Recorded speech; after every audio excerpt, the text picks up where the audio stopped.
time. But Okay. More people will be coming in and joining us I'm sure, during the course of the evening. The meeting tonight will last until 9 p.m. We're going to have another meeting on Saturday, December 3rd from 2:30 to 5 p.m. at the Brooktondale Community Center.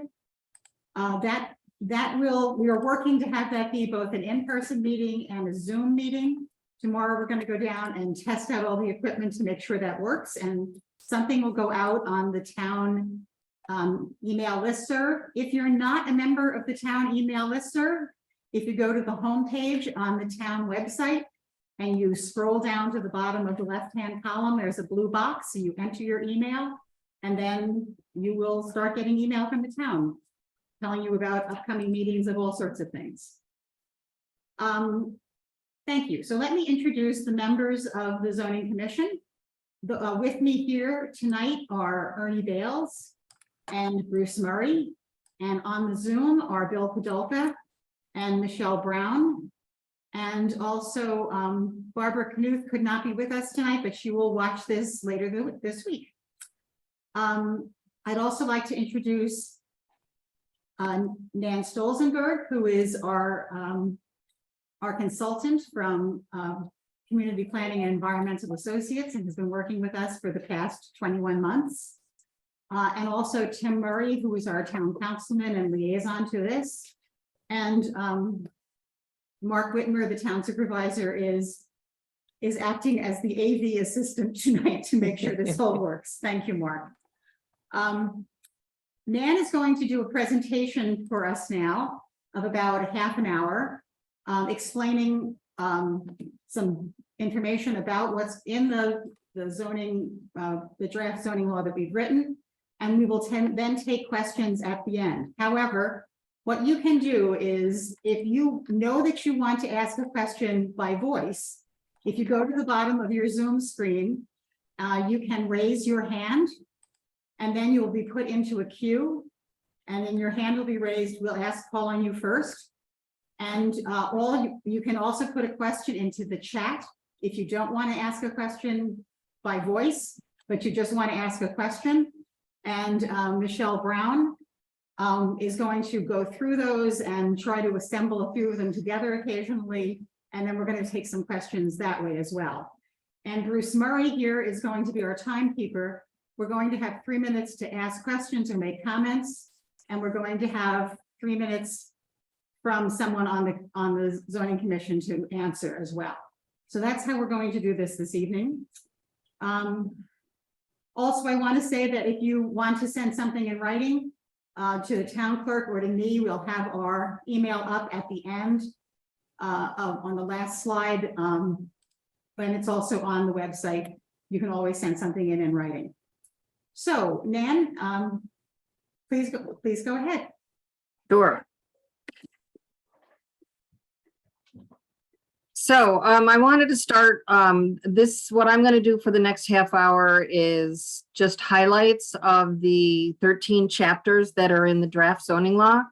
And we can explore more through questions and comments, but this is kind of a high level overview.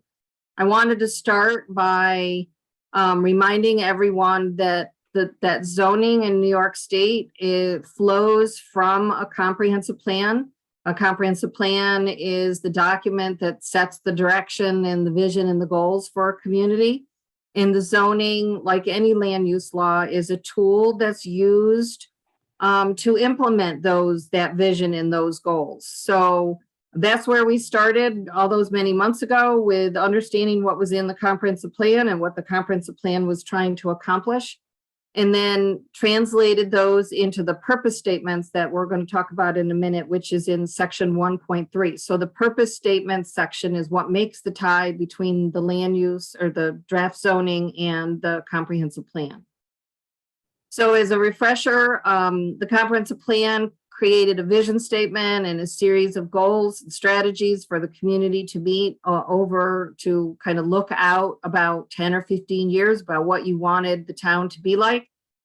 These bullet points are the features and the values that were expressed in the comprehensive plan, everything from promoting small businesses and home-based businesses to farms and protecting the environment, promoting community resiliency and preventing pollution. All of those things, you can find a specific tie between the comprehensive plan and the draft zoning. So as I mentioned, the first article, so in the zoning, the chapters are called articles. So the first article is a very important one because it articulates the purposes of why you have zoning. Just like any local law that you have starts off with the purposes of what you're trying to accomplish. So there's some sort of community goal that are trying to be met.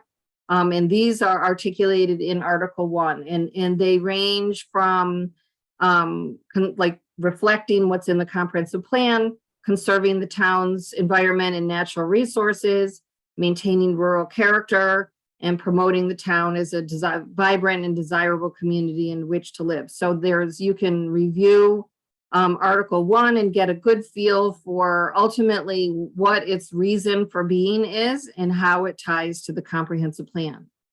So this is kind of a grounding chapter and the foundation for everything that comes from that point.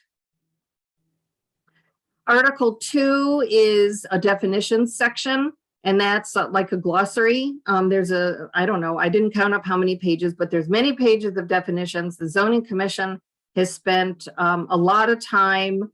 The words matter, the definitions matter, and this article is really important to make sure that all users of the zoning law have a common understanding of what the terms that are being used in law are.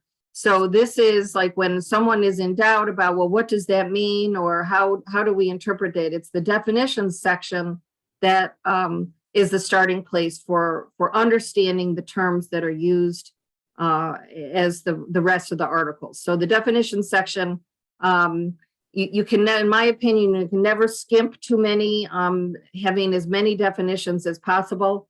The slide here, I just pulled out 2 definitions to show you what they're like, but they're, when there's any doubt of what a term means, this is where we start with.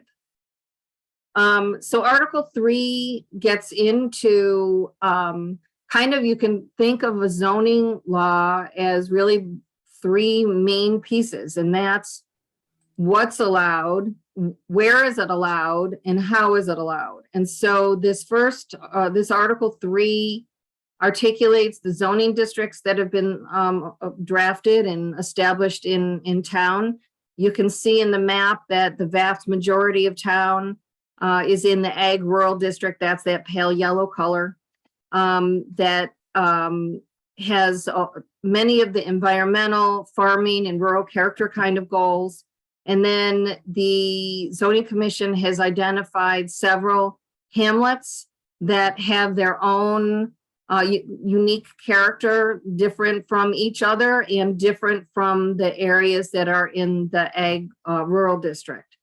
And then this blue hatched area that you see here is what's called an overlay district. That's the water resources and flooding overlay that is designed to protect water quality in that riparian area, which is that thin habitat along the creeks, which is so critical to both water quality and a whole lot of other environmental features. If you had gone back and seen the first draft of this map that was shown, I don't know, in June or July, whenever we had our last public meeting, there have been a few changes made since then. One of those is this new hamlet of Caroline has been added. There's a new area up in Slaterville that has been added to expand this hamlet. Over here in Bessemer, this area in between here and here used to be ag rural, and that was combined to make this all one Bessemer hamlet. And then we did make some adjustments to the water resources and flooding overlay because of the USGS mapping that we used for the waterways that did make a few changes in the boundaries because of the data set that that was the most accurate data set to use. So this is the overall zoning map that shows all of the things that says, okay, where are the things taking place? And these have been identified as having distinct differences between each other. So that's why they're separated into districts.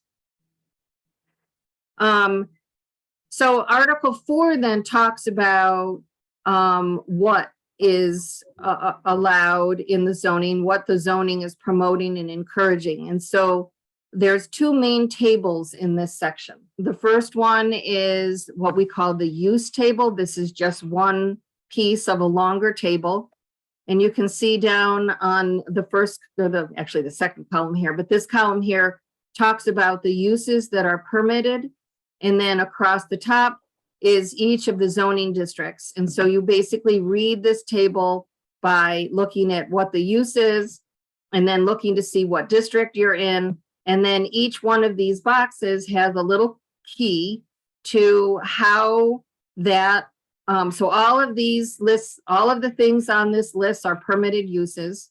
And then this is identifies how they're allowed. So the P stands for a permitted use, which means there's no review board process at all. You might need to get a building permit, or you might need to get water or septic approval by the county, but not a review board process at the town level. The ASPR stands for abbreviated site plan review that we're going to go over in a minute, which is an abbreviated site plan process for certain uses.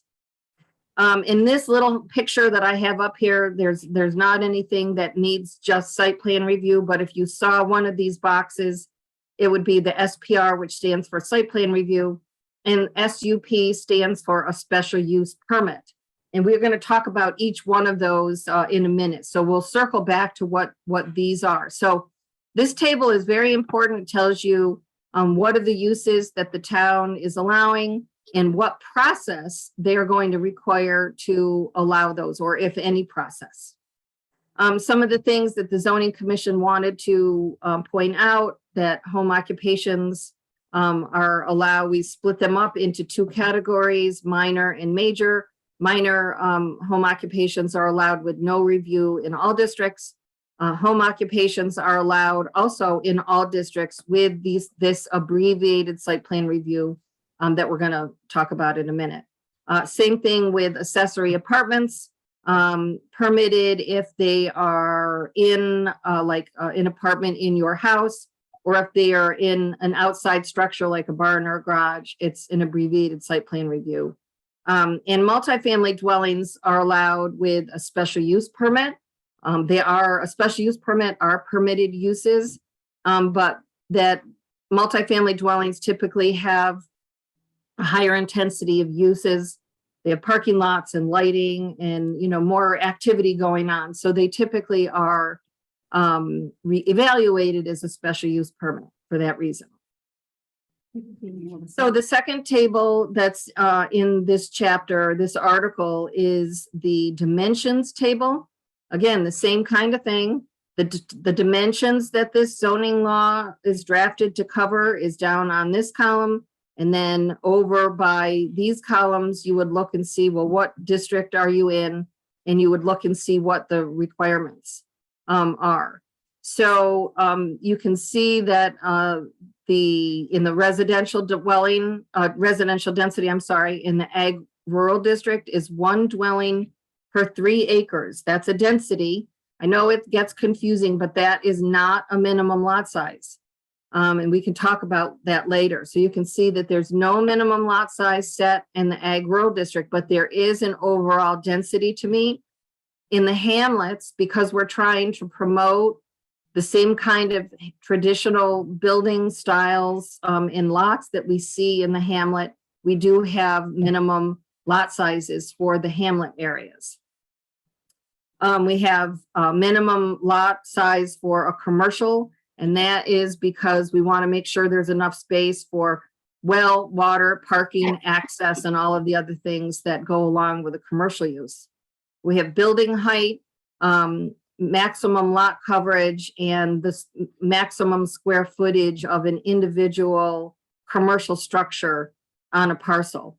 You'll notice that there are no setback requirements in this list, where many communities establish front yard setbacks and side setbacks, but there are no setbacks established or draft in this draft zoning. I'm going to circle back for a minute to just talk about the water resources and flooding overlay. This is just the same map. Again, I wanted to point out that the overlay is just exactly what it says. It's an overlay that sits on top of another district. So these reflect the water resources in the community. And that was made by looking at all of the natural resources that are associated with wetlands and streams. And there's seven different resource layers that basically got put together to create the water resources layer. So you can see that this map here shows the proposed FEMA flood zones, county mapped wetlands, DEC regulated wetlands, surface water, although there's not a surface water body on this particular section of the town that I showed you here tonight. And so with the distance from the middle of the stream to encompass all of these natural resources that make up these critical stream side areas, created the water resources and flooding overlay. This is the list of data that went into those 7 layers. All of these data sets are public data sets available through either the county, the state, or the USGS. And again, this is kind of the text of what went along with the drawing that we showed the different layers. So the Water Resource and Flooding Overlay District didn't just, arbitrarily come out of thin air. It was based on what we know is important to protect water quality, to protect those important riparian habitats. Those riparian areas are really important to buffer between land uses in the water.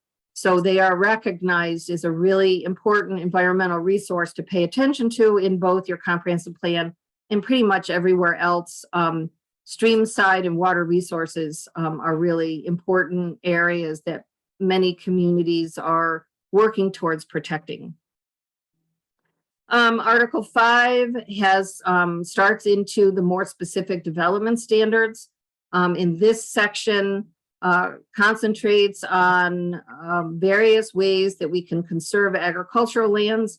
We use the ag data statement, which is actually required by New York State Ag and Markets law, but it's a really important mechanism, not only legally, but to inform farm owners in the agricultural district when development occurs and is going through the review process, so that they have a chance to comment on it and identify any ways that they feel that the town needs to pay attention to their farming operation that might be impacted. This chapter encourages siting of new buildings to be supportive and consistent of rural character, and to use buffers between agricultural and non-agricultural uses. Those buffers are kind of the fundamental rural kind of standard we look for. So these are all discussed in the ag rural section. This section also talks about how to protect large scale water withdrawals, development on steep slopes and in unique natural areas, also because those were identified as critical areas in the comprehensive plan. It has a set of siting and design, or siting and lot layout guidelines being the underlying word here, as encouraged and not required for commercial development in the hamlets. And then this article also has the details on the water resources and flooding overlay, which establishes buffers and setbacks from that overlay area that we saw in the map. And when something is proposed to be in that overlay, that there's the abbreviated site plan review to get at a lot of this draft zoning is oriented to good siting, not saying no, but good citing, so that we can protect those important resources. So Article 6 gets into a little bit more detail. These are the supplementary standards. This section here on these are design standards. We have standards and more guidelines for non-residential and business building. These are not for residential uses like single family uses. It would cover multifamily developments, but it does also address trademark architecture and formula businesses. This section was recommended by the task force to update the site plan review. But when site plan is put into a zoning law, like is being proposed here, we typically separate out the design standards from the process part. So that's what's in this section. We have standards for some specific uses to ensure that they meet whatever expectations that the community has established. So there's not a lot. Many communities have, many more of these than are in here.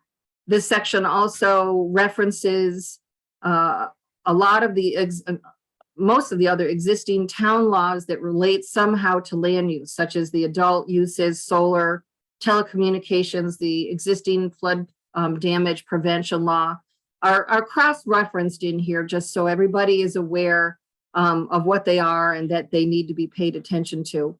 And then the last part of Article 6 is establishing a conservation subdivision. And I want to emphasize that these are for, for major subdivisions. And a major subdivision is defined as a parcel that's split into 5 or more lots. So this is a citing set of development standards. It's not density related. So however many parcels you're able to split up based on what district you're in you would get the same thing in a conservation subdivision, but it's designed so that we can have development and at the same time preserve critical open space areas. So again, this would only kick in for those major subdivisions. And like I said, it's a design and layout process. It's not a lot design and layout. It's not a density or dimension kind of thing. And so these are very popular and excellent tools in communities that want to promote open space. So it's really an open space kind of technique. Article 7 is the site plan review section. Again, the design standards part of the site plan review that you currently have and that were proposed by the task force have been moved into the other section. So this is mostly a process chapter. And site plan addresses the features of a development on the ground. So it doesn't care what the use is. It looks at where's the parking lot, where's the dumpster going to go, where's the building, where's the sign and the lighting. And it helps ensure that what does go in is designed in a way to mitigate any number of potential adverse impacts that may come about, for anything from traffic to stormwater. So site plan review kind of ignores the use and concentrates on the things on the ground. In this draft zoning takes the current 2-step process, which is a preliminary approval and a final approval, and made it more efficient into a 1-step process for the review board to undertake. And it lists all of the timeframes and the procedures that the review board would go through to meet New York State town law that outlines how a site plan is supposed to be done. There is a section in here that offers waivers for special circumstances.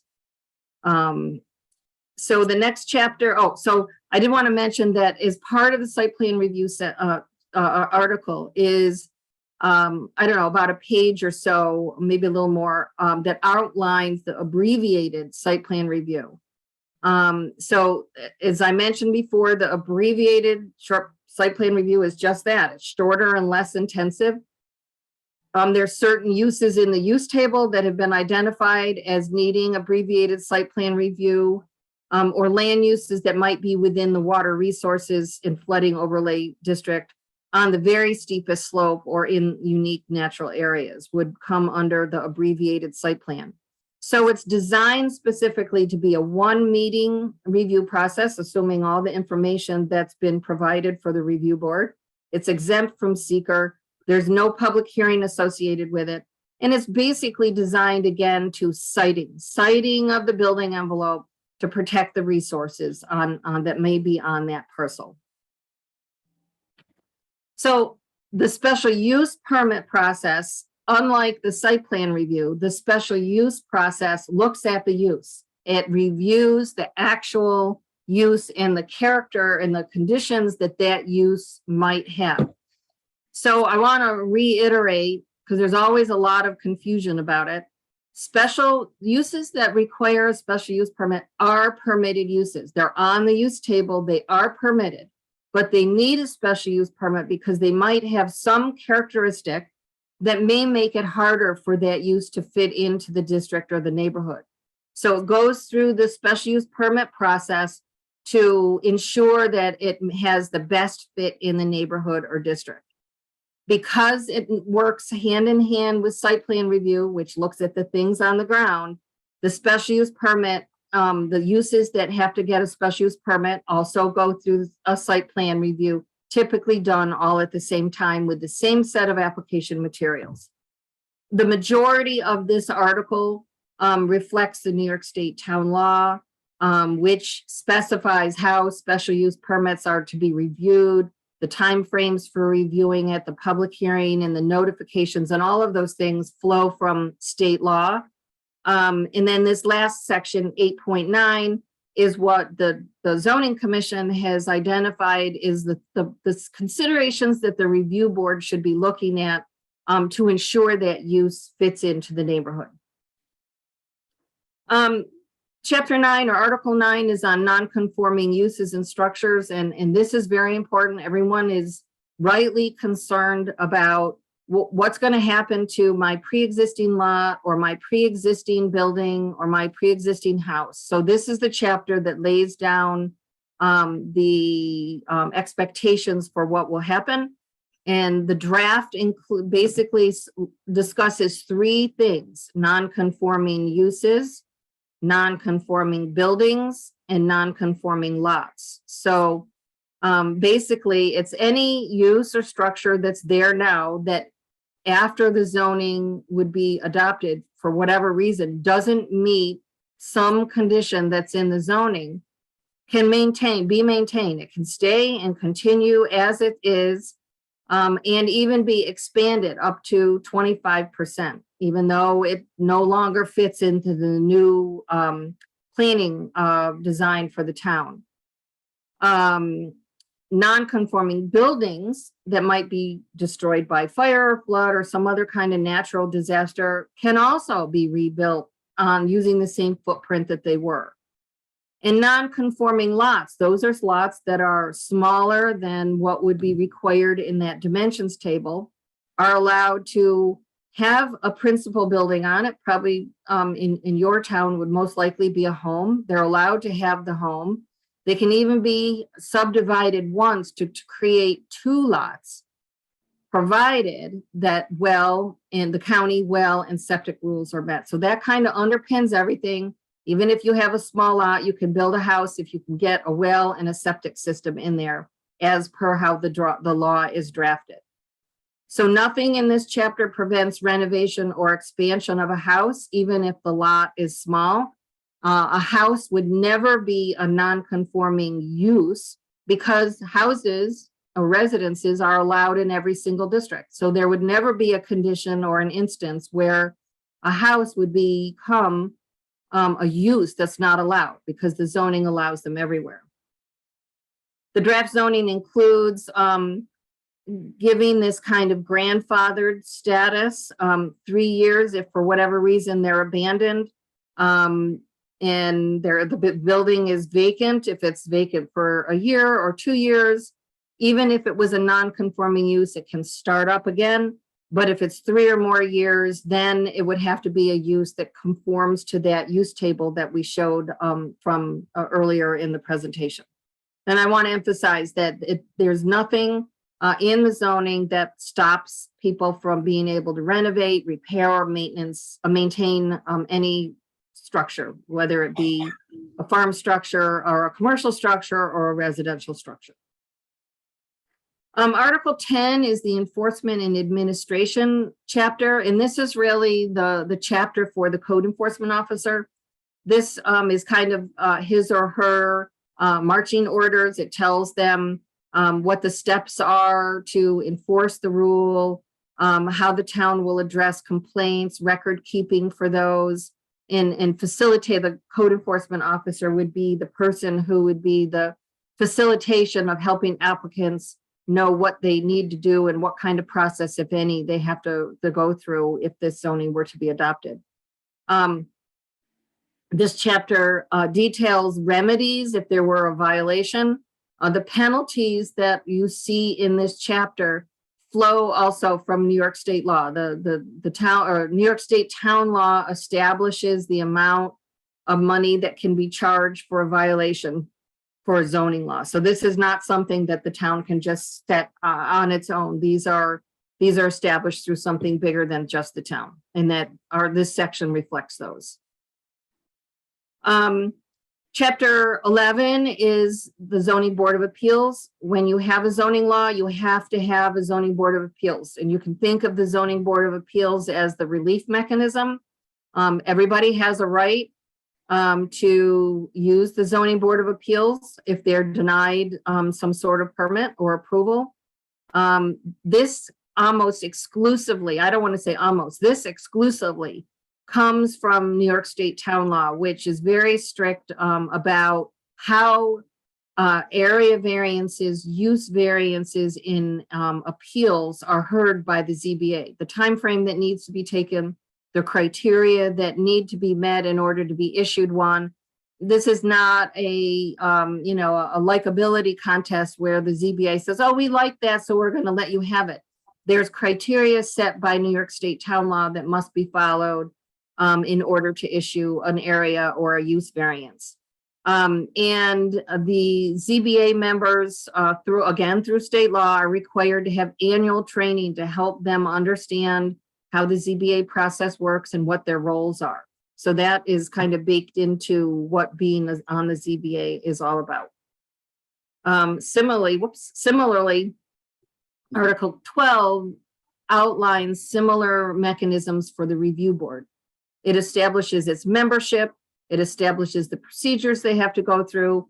And again, like the ZBA, it mirrors the procedural requirements for, in most places, it's called a planning board. In Caroline, it's the review board. New York State town law authorizes this and establishes how these procedures are supposed to be done. And like the ZBA, there's also annual training that goes along with the review board membership. Amendments, the last chapter is chapter 13, amendments. And this is in recognition that zoning laws are really not supposed to be static documents. If the town adopts this in 20 years, it shouldn't be the same exact zoning because communities change, conditions change, and there needs to be a mechanism to amend the law should there be a need to. And so the town board on its own can make amendments. The review board and the planning board can offer recommendations about changes that should be made, and citizens can petition to amend the zoning. But whenever that takes place, there's a advisory report required from the review and planning boards as to what they think about that zoning change. And there's a process. Any amendment to the law is actually a change to the law. So it requires public notice, it requires a hearing, and it requires an environmental review, which is what this is. This stands for State Environmental Quality Review. And it has to be sent to the county planning board through the general municipal law requires that. So there is a process that is involved with making amendments. But this is in place so that amendments certainly could be made and are made. Many towns do them on a regular basis to keep the zoning up to date with whatever might be going on in the community at the time. So that's kind of a high level highlight of the different chapters in the zoning. And the next steps that the zoning commission are going to be taking after tonight's meeting and then Saturday's meeting, they will get together again and review and edit as needed. And then what the zoning commission actually presents to the town board is called a report. So they will be preparing a preliminary zoning commission report. And this report includes the process that they took, the information that they looked at, the steps that they took, and then the draft zoning that they may recommend. And that gets submitted, or that gets made, that's publicly released, and there's a public hearing. So the public hearing that will be coming later on, maybe in January, is actually a public hearing on the preliminary zoning commission report. After the hearing, the zoning commission may choose to make edits as they feel necessary, and then they will submit a final report to the town board.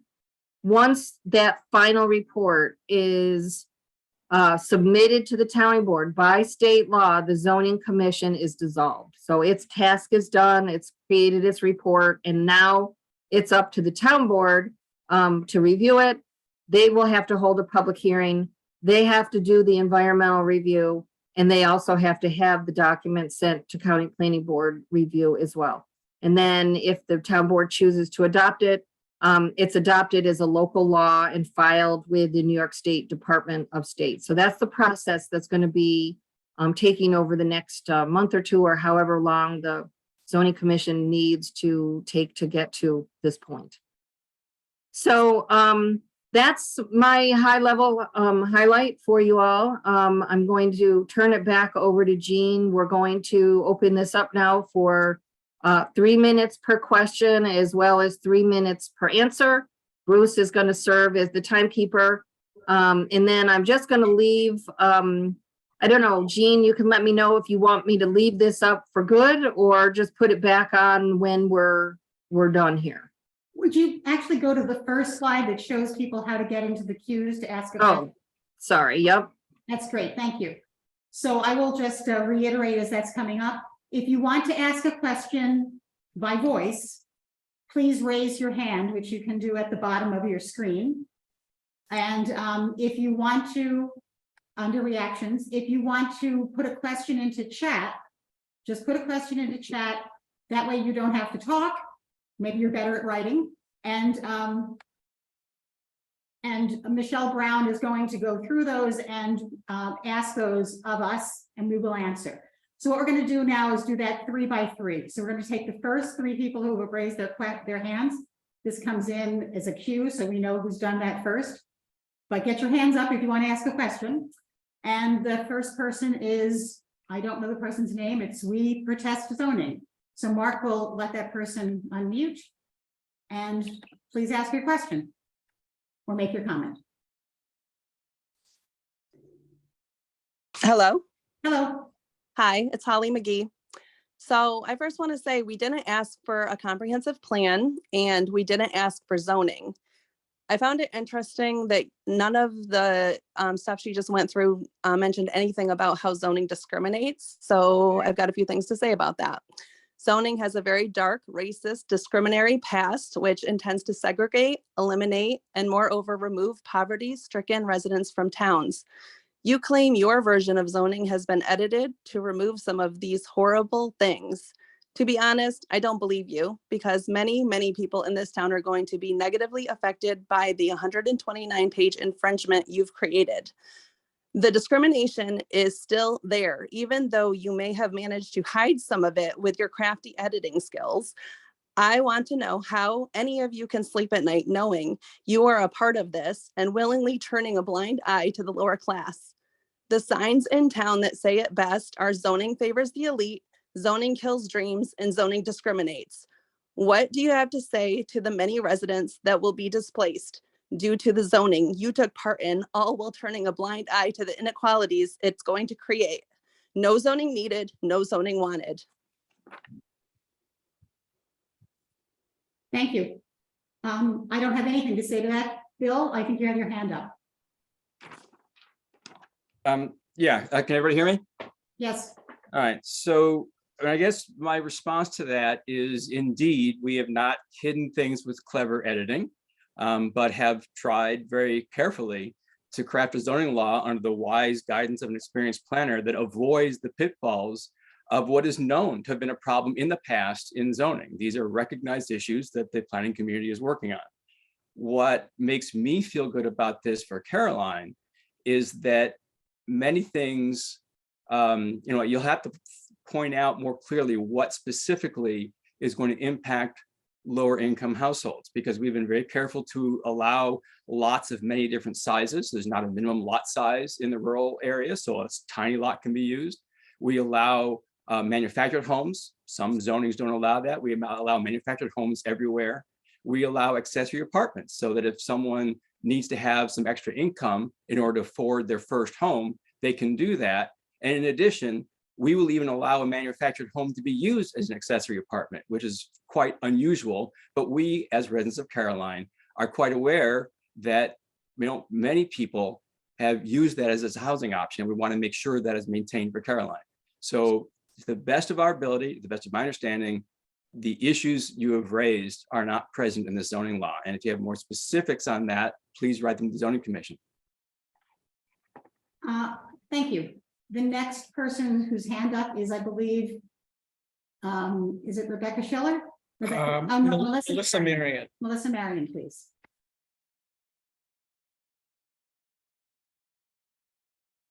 The first thing I want to say is zoning is still unwanted and unnecessary in Caroline. I would like you to look at the overlays a little more. I believe it won't let opportunities for commercial development or development at all. You guys have mentioned that you had USGS, FEMA, DEC, and some county stuff. And I noticed that it was done in 2020. Have you guys asked for a more recent from USGS? They are local. I know many of them, and I know that they would come out and give us up-to-date information. It might not be in the public records yet because they are still behind on it, but I think that they would, if we asked them, they would come out and they could give us more up-to-date, not from 2020. Thank you. My understanding is that we have indeed have absolutely everything that is completely up to date, and things that we also have some things that are still in draft. For instance, the information about the flood zones are still in draft and they're noted that way. Nan, do you have anything you want to add to that? No, I think the databases that are available, there may be more local information that can be brought to bear on a case-by-case basis at the review board level. But the data that we have captured in all of the mapping is the most up-to-date available data there is, as we have right now. Thank you. And I see Bill, I think we have a few more seconds. Yeah, just quick addition, as Ann said, what we're using is the best available, publicly available data. And when there was a thought that, for example, the FEMA maps were not publicly available, we were criticized for that. So I think that it would not necessarily be appropriate for us to go around and get special data from USGS that other people can't see. So we're using publicly available data. It is the best data available, and that seems to be the best thing to base the maps on. Great. Do we have any more time? Yes. Then I think I'm going to add one thing, which is that the water resources overlay, when someone is trying to actually build something, will always need to be what I would call ground proofed, which means that you would submit a building request for a building permit to the code enforcement officer. And the code enforcement officer would actually come out and look at the property and might need to call in someone like from DEC or somewhere else to actually decide whether this is a wetland or not, or is it in the riparian buffer or not. So it's a guideline, the water resources overlay. It's a guideline that would always need to be ground proofed. Thank you. And we have one more question before we then, and is that Rebecca Schiller now? Yes. Yes, Rebecca Schiller, please. And there's one after her. Oh, yeah, I see what you're saying. Yeah. Sorry. Rebecca? Rebecca, I think you can Sorry. unmute yourself. Go ahead. Sorry, I couldn't okay. figure out how to unmute myself. Yeah, hi. First, I just want to say thank you for all of the work that's gone into this over the last 2 years and all of the thoughtfulness and the responsiveness that you've shown for people who've expressed concerns about it. Yeah, I really appreciate it. I'm part of the subset of the population of the people of Caroline who really believe in the comprehensive plan. And I really appreciate how you are drawing a deliberate line between the values and the mission there in the comprehensive plan and this draft zoning law. So thank you very much. And I just wondered if you could speak about how you designed this zoning law, this draft zoning law, to ensure that it doesn't result in racial discrimination or really any kind of discrimination. Can you speak to how you specifically address those concerns? Yes, I'm going to actually turn back to Bill because I think he answered that pretty well before, and maybe you want to sort of reiterate that, Bill. Sure. So, the economic and racial segregation has typically been more of an issue in urban areas, but that doesn't mean we shouldn't be concerned about it here. And so what we looked at as a zoning commission was to try to make sure that the housing options that people chose currently would still be allowed in the future in Caroline, and that the costs associated with those housing options would not be impacted by zoning. And so one of the features of that was to make sure that if you establish a minimum lot size, say, in the agricultural rural district of 3 or 4 or 5 acres as a way to keep housing density low, that means everyone has to buy 3 or 4 or 5 acres. And also that the landowner, which might be a farmer, has to sell 3 or 4 or 5 acres. And that was just too inflexible and would indeed add to the cost of a home. So we made sure that given that people already choose to live on half-acre, 1 acre, 1.5 acre lots in the rural area, that was still possible. And so that was set as an average density rather than a minimum lot size. In addition, people often need to earn extra income, as I mentioned previously. And so it was important that the ability to have an accessory apartment was included in the zoning law. That capability has been added back into many urban zoning laws, but we don't have to add it back in because it never will have left Caroline. The final thing is, as I said, is that, manufactured homes, which I lived in for years myself, have been looked down on in some communities and sometimes discouraged. But this zoning law doesn't do that. They are an allowed housing option in all districts. And as I think I mentioned earlier, if you happen to own a home and want to plunk down a single wide or double wide so that an elderly relative or a child or somebody can live in it, that is allowed as an accessory apartment in this zoning law. Again, many zoning laws would not necessarily allow that. You'd have to have something that was definitely smaller than the house. But you could have 2 double wide trailers. One's the primary house, one's the adjacent apartment. That's totally fine. So we've tried to be flexibility in housing and a range of cost options housing for Caroline. Anyone else on the board want to add anything on the zoning commission? Multiple family housing is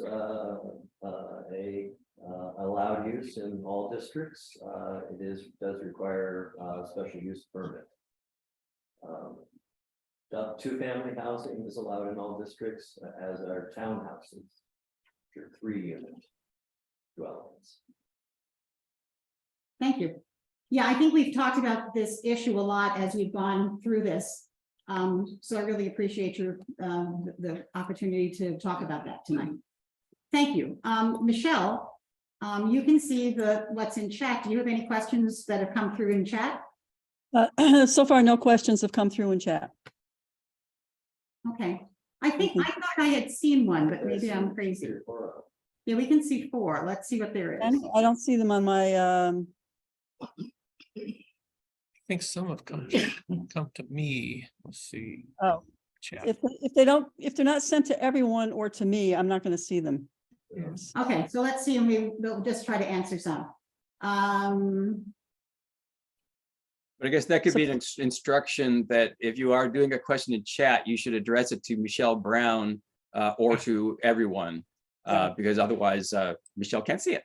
Okay, I think the question that I do see in here is how much money has the town spent on this so far? And what is the expected final cost? As a member of the zoning commission, I actually don't know that. That's a question for the town board.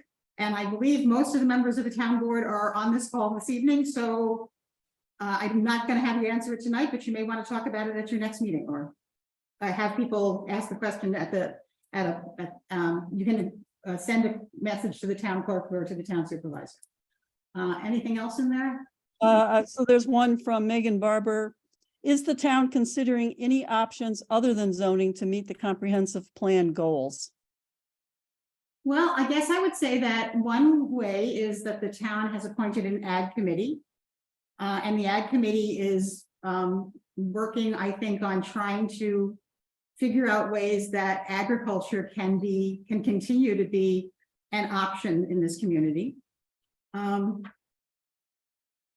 That's, I mean, what we've been asked to do is really talk about zoning as an answer. So I don't know what else I would ask you to that. Anyone Well, else? I think in fact, what we're looking at in this law, the zoning law, is actually a fairly wide-ranging land use regulation. Sure. It's more than just zoning. Site plan review, it's wetlands protections, it's windmill siting, it's, there's just many different aspects of it that are really not the purview of zoning, which really establishes uses that are allowed and where those uses will be allowed and how they will be allowed.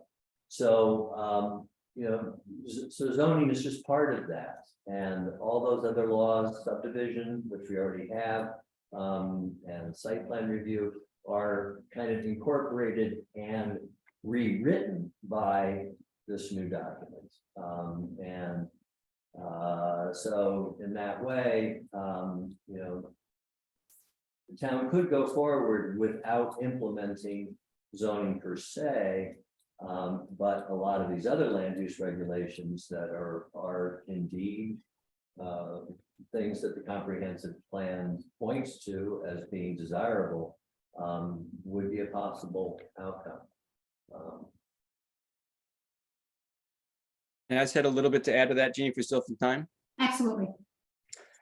So I will just also mention, of course, as the planning board chair, I'm going to plug the planning board that, its work will certainly continue. So that is being done and, work on wind farm siting, critical environmental areas and telecommunications siting would all be on the agenda of the planning board left over from before. But the main difference in zoning, in addition to the things that Ernie sketched out, is that any town law is sort of a one size fits all. It has to apply to the entire town if you don't have zoning. Whereas zoning gives the ability to tailor things so that you can allow certain uses in certain areas that would not be maybe appropriate somewhere else. And either you have to ban it everywhere or allow it everywhere if you don't have zoning. And so that was one of the things that the town, picked up in working on the comprehensive plan, that there was some need for a more discriminating ability to discriminate better based on location, not just one size fits all for the entire town. Okay. Is there another question I have another question, but Sure. was somebody going to say something? No, I think you can ask a question, Michelle. Okay, this is more of a comment than a question, but I'll read it. It's from Rachel M. I'm worried that zoning will create more barriers for Caroline families to retain land ownership. Zoning is very contentious, and I believe it should be tabled until after the next election. It's a comment, thank you. Our job is to do what the board has asked us to do, and then we will pass it off to the town board. I am predicting the first couple of months of next year. The town board, it's then up to them. Thank you. we'll go back to anyone who has their hand raised. So, And Jane, just real quick to tack onto that, and Rachel, I hear you and understand that you're concerned about this. What would help us as the zoning commission is if you could sort of spell that out more so we understand better what is it in the zoning law that gives you concern over land ownership, because I would not want that. I have no desire to make it more difficult to pass land on to offspring or whatever. So please give us more information. I really appreciate that. thanks, Bill. That was a good answer. Does someone else have their hand raised? We had a couple hands. Okay. I see one, Lucy. Oh, Yeah, Lucy. Lucy has raised her hand. Lucy could, I'll have to ask her to unmute. That should do it. okay, so Lucy, you should be unmuting now, and then you can ask your Okay. question. Okay, hi, this is Lucy Gagliardo. I had a question about drinking water aquifers, and I didn't read the zoning plan thoroughly, but I know Newfield is mapping their aquifers, and their interest was to know where there's good water to support business. So if there is a business that might need more water, they could say, this is where you could, put your business and there's good water. I have a shallow well. And so I always wonder where my aquifer gets replenished at. And so I'm wondering if in thinking about where people might want to do more developing of homes, is it a concern that we have mapping of our aquifers? I guess that's it. Yes. That's just bringing that to the forefront for people to think about where their water comes from. Do they trust it? Are they drinking it? We want it to always be clean, and where it's replenished at, We Yeah. have so much water here, but that doesn't always mean it'll always stay clean. Exactly. Thanks, Lucy. Bill Padolka has his hand up, so you want to answer that? Well, I will give some information because the questions Lucy is asking are good, but also very complicated. So we do have an aquifer committee, and they had been working on an aquifer protection law. How and where aquifers get recharged is a complicated question. And my understanding from the town board liaison to that committee some years ago was that, basically it was not an answer they could actually come by, and they worked on it with experts for a while. So I'm not saying it can't be done, but it's not an easy question. What the zoning law does do is set some specifications for certain projects on water withdrawal. So when it looks like a use might take up a lot of water, then there's a requirement for doing some testing. What I can tell you that there was some aquifer studies done in Caroline. I think it was 2010 and 2011, but I could have those dates wrong. A pair of USGS reports came out. What the town has is two large gravel fill aquifers that have a fairly high rate of water withdrawal capability. One is right along Route 79, and the other runs up and down along the Connington Valley, so Connington Road in the bottom there. And the rest of the town is pretty much a bedrock aquifer, and there the water quality and the rate at which water can be drawn varies a lot. And so it'd be a very site-specific question. So that's a few general comments. I don't have any specific answers, but we have tried to put in some protections. If it looks likely that a use is going to have, could impact the water resources of an area, that testing for that, some sort of study has to get done. Okay, thank you. Okay, I don't see any other hands up for someone who wants to ask a question. I do see one question in the chat. It's a question by Milton Tam. It says, if zoning is passed, what will be the requirements to rescind zoning? So as I understand it, Nan went over this in her slides, because essentially that's sort of an amendment, I think, in a kind of a way, right? So what would have to happen is either the town board, a town board could decide that they wanted to do that, and then they would have to say they were going to do that. Think about other things they might want to do. For instance, if they wanted to still have site plan review, they would have to then have a site plan law, because you wouldn't want to rescind, if you rescinded this whole zoning law, you would have rescinded the site plan law as well. So anything else that was encompassed in the zoning plan, they would have to think about taking out again. They would have to have, publish that they were going to do this, have a public hearing, which has to be in newspapers and the announcement of it, et cetera. And they would have to then vote on it. Nan, is there anything that I've missed in that? Yeah, well, it would still be the same process. They would pass a local law to rescind it, and that would include seeker and county planning board review. The same process for a local law adoption. It would just be an adoption to rescind it. Yes. Okay. And Michelle, do you see anything else in yours? Yes, so one is a comment from Holly McGee saying to answer Bill Paducah, anything in the zoning that makes it harder for any residents will be discriminatory. I guess I would like to make a comment or an answer to this, which is to kind of, I'm echoing Bill on this, is if you find specific things that are making it harder, we would be very interested to know what they are. So I'm personally interested in very specific comments where you're identifying these things. That's all I have to say for that question. Does anybody else want to add anything? Thank you. Are there any other questions that you see in? Yes. This is from Ben Boynton. Let's see, this is kind of, I have to scroll up here. I am the owner manager of woodworking business on Boiseville Road in the West Slaterville hamlet. I understand the business will be grandfathered. That's fine. In West Slaterville, any industrial use is not allowed. How can the town reconcile its commitment to business and have areas that any business more than home businesses are not allowed?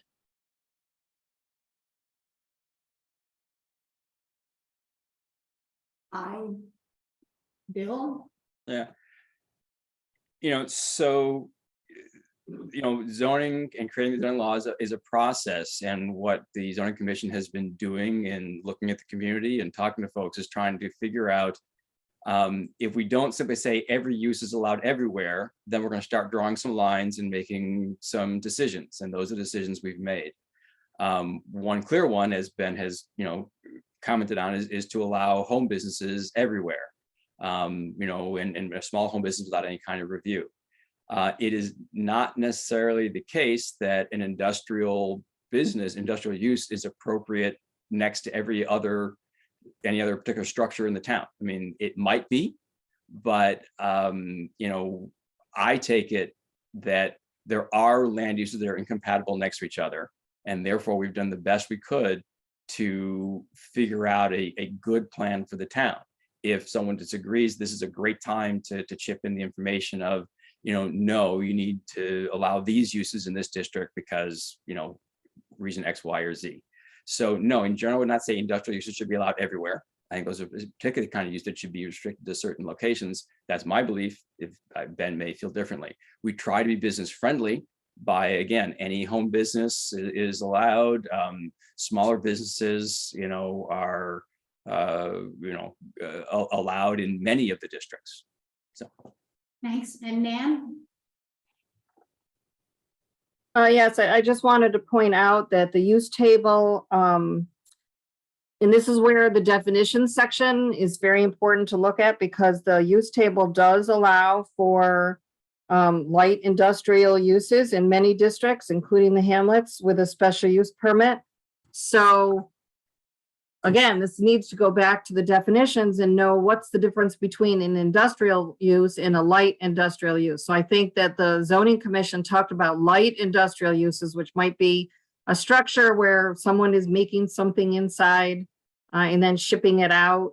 Zoning law calls it a light industrial use, where an industrial use, I don't know. So that's what the questioner, I don't know whether they're responding, is an industrial use is typically, a heavy industry with smokestacks and lots of truck traffic and lots of delivery of resources to make some product and then lots of trucking out. So look at the light industrial use definition and that in the use table, because that is allowed. Which I would point out, just for Ben anyway, light industrial uses specifically says cabinet shops, woodworking shops are light industrial uses. Okay. you're still allowed, and you would be allowed another zones as well. Yeah, and just to tack on what I sort of burbled at the end, I mean, there are business and commercial uses allowed in all districts, not all the same ones in all the districts, but you definitely have to start looking at the districts. It's not like we said, oh, you can only do commercial uses in the focus commercial district. There are plenty, a good number of uses in other districts, and yeah, good point, Ernie, on the cabinet shop. Okay.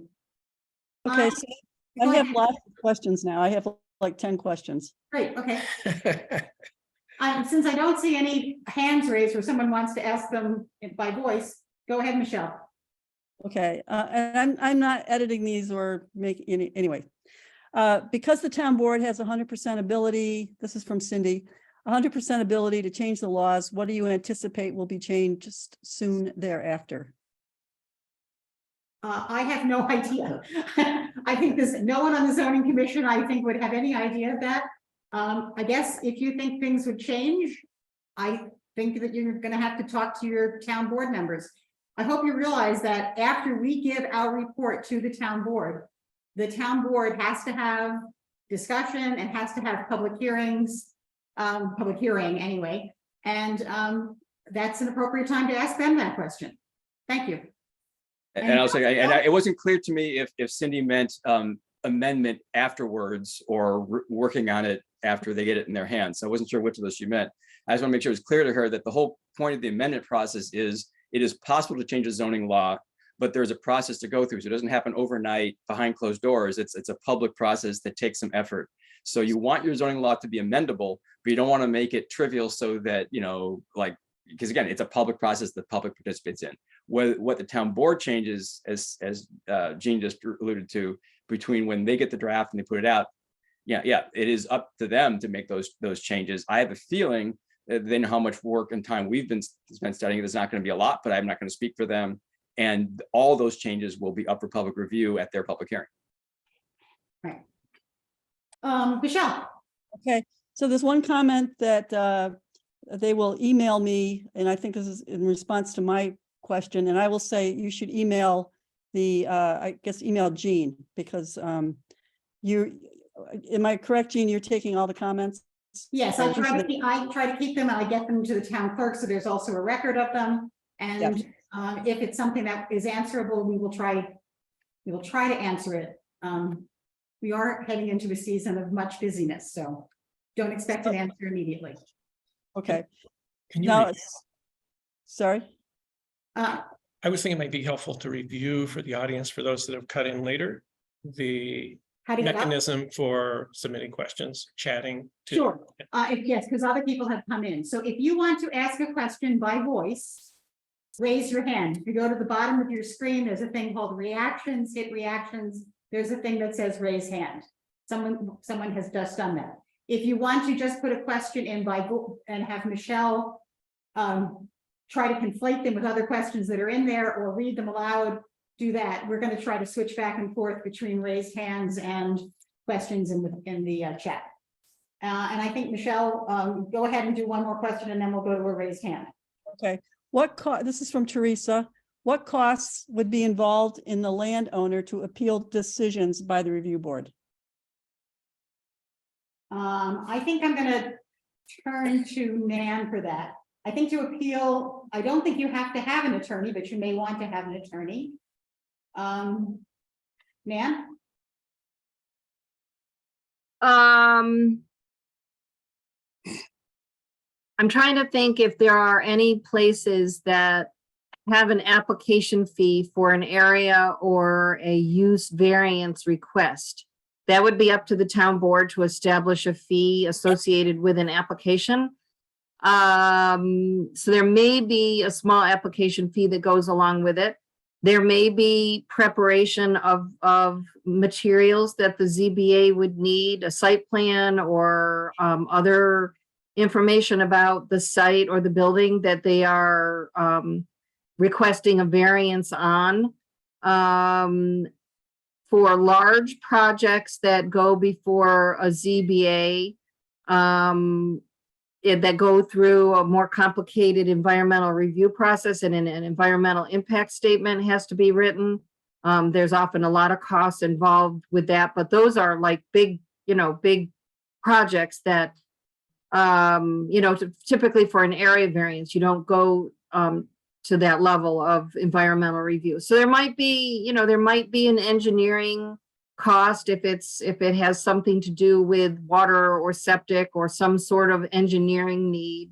For most area variances, yeah, you would need a map. You'd need a little bit of time to go to the ZBA to make your case. Like Jean said, some people do have an attorney, but you're not required to have an attorney. So it could be nominal, but if it's a really big project that gets very complicated, there might be more costs involved if the ZBA requires additional information in order to make their decision. Okay. There, I would also point out that there are, generally there are 5 conditions for either use or area variances that you are required to address in your various proceedings. These are on page 123, 124. If you want to look at them, they're fairly straightforward. And oftentimes zoning variances are handled very easily without the assistance of an attorney or an engineer, Okay. in my experience. And let me, for those of you on the call, Ernie is an architect and has a lot of experience in. On the other side of the table. Yes. So, which we are very grateful for his experience. We had a hand up and it was Crystal, I believe. Crystal? Now I don't see your hand. I need to find her so that I can. You can put it up in the question and type in Crystal and she should pop up at the top. Okay. Sort of. Crystal's iPad there. So Crystal, I don't know why your hand disappeared, but if you're there, we've unmuted you. I don't really get on this thing. So I just have a personal opinion because we all have opinions, but have you ever taken a look at Ithaca, New York, and you guys want to bring that type of world out in our town? Ithaca is no longer a nice place to be. And a lot of people look forward to getting out of Ithaca, New York, to get out here in this beautiful country world. And by bringing all this zoning in, I feel that you're really going to make a big mistake. And everybody has questions and it's still no answers, or you have to go to the town board and all this and all that. When do the games stop? Do you guys care anything about our town? Crystal, I care deeply about this town. I've lived here my whole life and I have children and there's so many families and we're all hoping that, our properties or homes can all be passed down. And then you guys want to bring in zoning. I don't want to interrupt you if you're still going ahead. That's about all I have to say. I just feel that we do not need this town with multiple housing units up in our town at all. Do you see what it looks like in Ithaca, New York? We don't need that here. Absolutely not. Just like all the rundown hotels that sit in Ithaca would displace people who don't have homes or places to live. And you want to bring that out in our town? We don't need that. Thank you, Crystal, for your opinion. I guess I would say that I don't think that anything that we have put into this zoning law would create Ithaca here. First of all, we don't have public sewer or public water, which are huge requirements for a lot of giant development, which would be much more critical to having big development than zoning ever would be. And you asked a question about, do we care? I deeply care. I've lived here for 52 years. It's my home. I love it. And I believe that's true of everybody on the zoning commission. Bill? Bill, you're muted.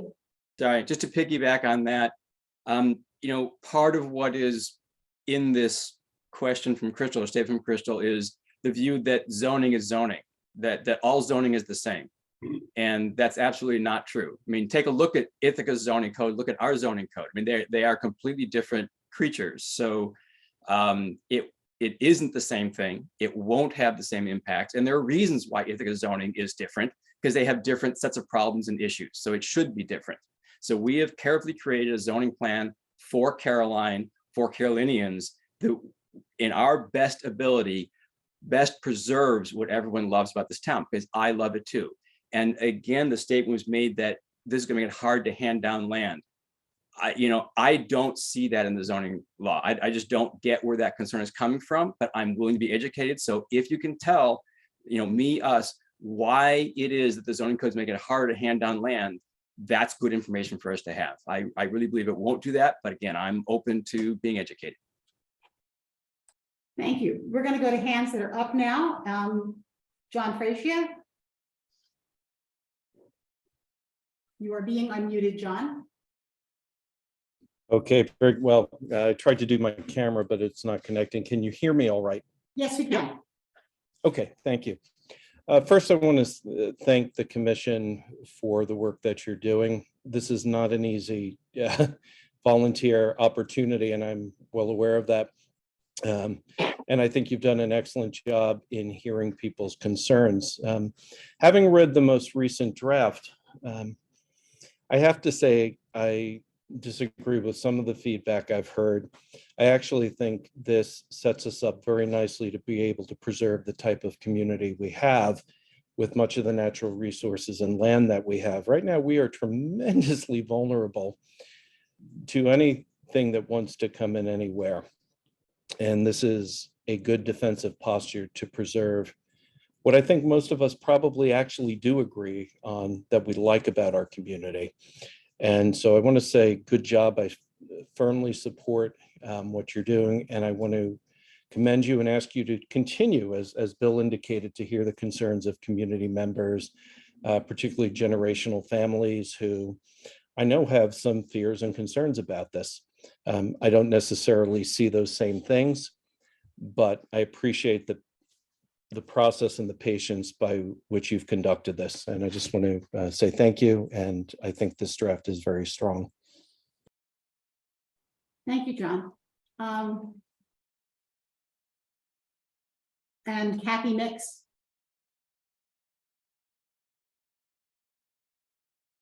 Hi, guys. I appreciate you for all the hard work that you've been doing and taking the time to listen to us all. I know it's a daunting task, but thank you.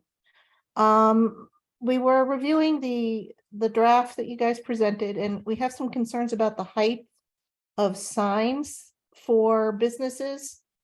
If you're putting stuff close to the road, you want to make sure that you're being aware of the height for sight view for trucks to see around it. 10 feet is kind of limiting. If you have a 18-wheeler or a dump truck, those signs might actually get in the way of viewing things. So a point I wanted to bring up. So thank you. Oh, thank you, Kathy. Let me ask you one more question, which is, do they need to be higher or lower? I just don't know. Higher. Higher, okay. We will check with people about that, and I'm very glad you brought that to our attention. Thank you. You're welcome.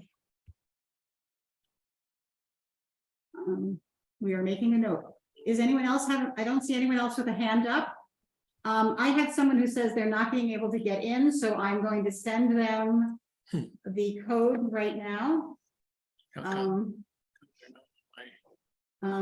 That's no, it's someone who sent me an email during this. So Michelle, do you have any other questions? Yep, I have like 14. This is from Cindy. In continuing the ideas of changing the laws, does the county have to approve the law? If not, why do they have to be involved when it comes to amendments or dissolving thereof? Bill, I think Yes. it's a requirement. Go ahead, Bill. Absolutely. I mean, it's for a law, passing a law review by the county, and Nan can fill in the details, is required. That's true for a law that creates zoning, and that's true for a law that gets rid of zoning. And I'm not sure, there was a lot in Nan's slideshow. So Nan did have that in the slide, but also, of course, people have joined in, so they may have missed some parts of the slideshow. But yeah, that was in that information. So absolutely it is required both directions. And Nan? No, I just wanted to add on that, yes, it's New York State General Municipal Law 239N that requires the county review.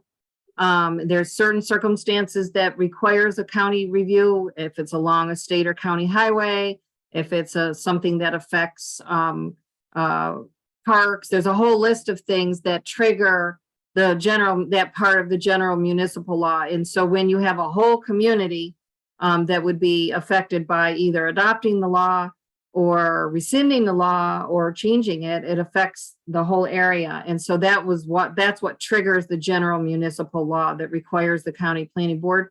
And the county planning board reviews these things, or they're supposed to review these things to evaluate whether adoption of that local law would have any countywide impact. So they're looking at it from a county point of view, not really from a town point of view.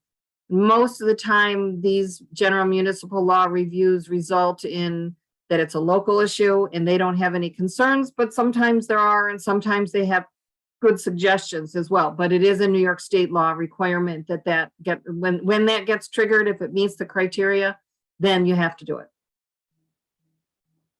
Okay, thank you. Michelle?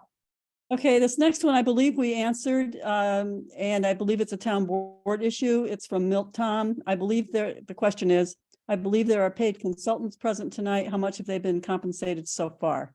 Am I correct? We answered that. That's a town board Well, question. slightly different question about the entire cost of this. That is included in that. It's a question for the town board because I don't actually know. Okay. The next question is, what would be classification of large solar installations? And I don't remember. I'm going to turn that to Bill because I think he actually knows that. And Michelle, just read the question one more time because I was distracted momentarily. Okay, what would be classification of large solar installation? And Zoom cut you out. What would be the classification? Of large solar installation. Okay, thank you. Sorry. So large solar would be classified as large solar. So the definition of it is in the local law that the town passed a year ago now. And oh boy, I believe it is, let's see, up to 25 kilowatts was a special, I think it's anything that disturbs more than 5 acres of land, might have been the borderline. I will have to admit it's been a while, but the division between a medium and large solar was based on size of land disturbance, land taken up by the facility. It's 2.5 acres. Okay, thank you, 2.5. And so thanks, Nan. So yeah, that is the difference. I'm not sure there's more to the question than what makes up something to be a large solar. That's all I had. So it wouldn't be commercial or industrial small or industrial large? So right. The intent of the use of the power is not part of the definition because as the planning board felt that it was what happens on the ground, not whether it was, how the power is being used. So it has to do with area disturbed, area taken up by the facility. So that means it's not under a classification of like industrial or commercial. It's just a no. It has its own line in the use table. So there are 3 lines for solar in the use table. One is small, one is medium, and one is large. Right. And so it has its own special line in the use table. So it's its own thing. Yep. That answers the question. Sorry, now I understand the question. Okay. Michelle? Okay. Again, this is from Cindy. Is there any influence from the county that is being considered while drafting the law? I would say no, but I guess I'll leave it to you guys. I have not heard anything from the county that they've directed to us at all. We've asked them questions when we've been trying to get information from maps, but I think that's all I can. Anything else? Nan? Nope. Nope. Are you ready for more questions or? Sure. From Ben Boynton, why is West Sladeville a non-business area? I'm not sure it is, but I'll let you address that. I don't think it really is a non-business area. I'm not, I guess there are businesses, some businesses are allowed. Bill? I mean, you know, it is, right. All hamlets have some commercial uses. I would agree with Ben that there are fewer in the West Sladeville than some of the other hamlets. And the basic impression, looking around, driving around, West Sladeville is a predominantly residential area. Not exclusively, and there are some, you know, commercial uses that are still allowed in the use table for that zone. But I think that was the rationale. As always, again, feedback welcome. I guess I would add on to that, that I think that we had a lot of hesitancy about thinking that the members of the zoning commission had some amazing insight into the future and said, this is exactly where things should be 25 years from now. We just didn't feel that we had that ability. And so what we looked at is where natural growth had occurred and where we saw residential mainly, and we looked at good farmlands. We looked at things like that to try to guide us. And we looked at natural resources to try to guide us. We really looked at the comprehensive plan to guide us. So I think what Bill said is when we were looking at where things were now, we used that as a basis of didn't seem to be able to predict the future accurately. Otherwise, I would be so much more wealthy than I am. Michelle. This is from Rebecca Schillenbeck. Nan's overview slideshow was really helpful. Will that be made available on the town website? Yes, we will post it on the town website. And we will post this entire meeting, should anyone actually want to watch it again, on the town website, in which case you can apply for psychiatric help probably. Another question? I think you may have just answered it, but I'll repeat the question. Will this meeting be put up on the town hall page ASAP, or will it need to be approved by the board first? I know many people want to watch this, just wondering. It will go up. It's just as soon as it can get downloaded, and there's a thing you have to do after these Zoom meetings. You have to download them and they have to kind of coalesce electronically somehow, and then it will go up. So that'll probably be up tomorrow. I would It'll be up assume. soon. Yeah, Next few days. the next 2 days. Okay. It doesn't have to get approved by anyone. It is what it is. Okay, do you want me to keep going? Yep, I don't see any other hands raised. So if you do want to ask a question using your own voice, raise your question, raise your hand. This is from Ben Boynton. Does the zoning review board have viewed the Boiseville development? Did you mean the zoning commission? Did the zoning commission look at the zoning commission? Yes. He says, how would a zoning review board have viewed it? So I can only. How do you think a zoning review board would have viewed it? We actually talked about that, and I'm going to have Bill answer that question. Oh, no, feel free, Jean. I just tossed it Go up ahead. when you were done. Okay, so. Put your hand up. All right, so yes, it would have been reviewed. Because of the size and the number of units, under this zoning law, it had been reviewed as a conservation subdivision, though, given that it's in the hamlet of West Sladeville, that's actually not true. The option for doing as a conservation subdivision was present, but given that it's in the hamlet zone, a traditional neighborhood design that does not use those conservation design principles would have been allowed as well. So it would have been reviewed because it was already reviewed under the subdivision law, and that would have taken place by the review board under the zoning law, because that requirement doesn't really change, given that the conservation subdivision provision does not apply in the hamlet zone. So I guess I would say that it was reviewed and it will be reviewed on the zoning law with remarkably few changes. The density that it was built at would be allowed under this zoning law because it's multifamily housing. In a step to encourage affordable housing options in the town, multifamily housing is allowed to be built at a higher density than single or two family homes. As currently drafted in the law. That could change. Yes, and I will just sort of comment again what I said, is that we talked about that. We said, could we have built this? And could someone have built that? And it was really an interesting discussion, and when we realized that if we adjusted a few things, yes, it could have been. So. Ernie, anything you want to say? No, okay. Another question, Michelle? This is from Milton Tom. Please give some examples of past situations that would have benefited from the proposed zoning law.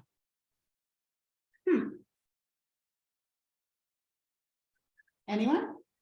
That's kind of a tough one. I think that, you know, if you look at, existing non-conforming uses, and I believe that our lecturer 2 weeks ago had mapped those out. That would actually give a map of properties that were non-conforming for whatever reason, whether it was because they were inadequately sized, or whether they had an inadequate or a inappropriate use on them already. That would be, answer, what things that we have now would not have been allowed had this law been in effect. But, looking forward, I think that the idea of the zoning law in general is to kind of keep things pretty much the way they are, which is kind of the direction you're given from the comprehensive plan. We will not have, a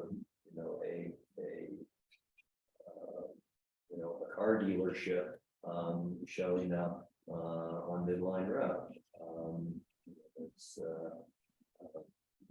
That's not going to be an allowed use in the agricultural district. That could happen now. Well, if zoning does not go, things like that can happen, and anybody knows what might happen in the future. But at least with a zoning regulation, you have some idea of how things will proceed. And just to quickly piggyback on what Ernie was saying, unless somebody else in the room wanted to speak, because I can't tell that your hands are raised. Bruce, and then we'll go. Okay, Bruce, go ahead. The question was, if the zoning law was implemented before, what would have been able to be developed? Michelle, read the question again. Wait, I have to get back to it. I think There we go. Please give some examples of past situations that would have benefited from the proposed zoning law. Benefit. Okay, and Bill? So I guess what I want to say is that sort of perhaps behind this question is the notion that zoning is being proposed or implemented because there are problems that have occurred in the town that we're trying to fix these things that have gone wrong. And that's actually not the case. Zoning is proactive thinking for the future, as Ernie laid out in his answer. It's to, rather than address something that has already gone wrong, which is too late, like the cows are out of the barn, right? It is to prevent bad things from happening in the future, or things that would negatively impact the community in the future. So sure, I can think of certain structures in town that, I'm not necessarily happy how that went down, but that's not a big deal and not why I'm in favor of zoning. So it's not so much what specific structures would have benefited from zoning, but how does the town feel and development potential, et cetera, how does the planning for that improve the town? And that's really where zoning is for. It's for future development, not addressing past development. But yeah, there's a couple structures I'd say, oh yeah, I wish we'd had some zoning and maybe it'd been a little bit different, but those are all my personal opinions. Thank you. Bill? We're pushing for agriculture, Bill, so the cows are out of the barn, that's good. Frank Proto has his hand up, and then we'll come back to Michelle. Frank?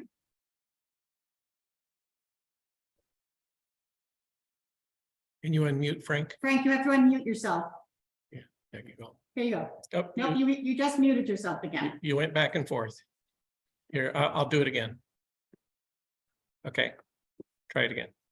Thank you. Okay, go ahead. No, somehow? Oh. Got a twitchy finger. You only get 3 chances. Okay, Frank, I think you can now speak. Am I unmuted now? You are. You are. Okay, thank you. Thanks a lot. I want to ask a question about the draft. First, will it be posted on the town's website so we can review what you presented tonight? Or do we have to wait for the any of the comments that were made tonight to be included in the draft? Frank, our draft is up on the town website. We posted it just about 2 weeks ago. And the things, all the messages that we've sent out that have been in the town newsletter and things that have gone out to the town listserv, et cetera, and the signs that are up show you where it is. It's on the town website on the zoning page. So that's there. After these 2 meetings, we will meet again, and then we were very likely to make some changes. We have a couple of things that we want to discuss anyway, and we've had some issues that have come up already that we will make some changes, I think. When we are done with that, when we think that we now have what we really want to bring to the town board, we will then post that again on the website, and we will let everyone know that it's up. And that will be, and then we will send out a notice about a public hearing. So that, and which I think will take place in January sometime. That'll be the preliminary. Okay. That will be the real preliminary final draft. And I have a follow-up request. Okay. Bill has a lot of public speaking experience. Nan has presented in a couple of different venues. Michelle is very articulate, and I could hear every word that all 3 of you were speaking tonight. Jean, the 2 gentlemen to your left mumble a lot. I could not understand a word that the gentleman with the gray, it looks like a gray shirt on, him, yes. That's Your okay. explanation about giving examples went completely by the boards, as far as I was concerned. I don't mean that as a criticism. I just mean it as a comment that I couldn't understand what you were saying.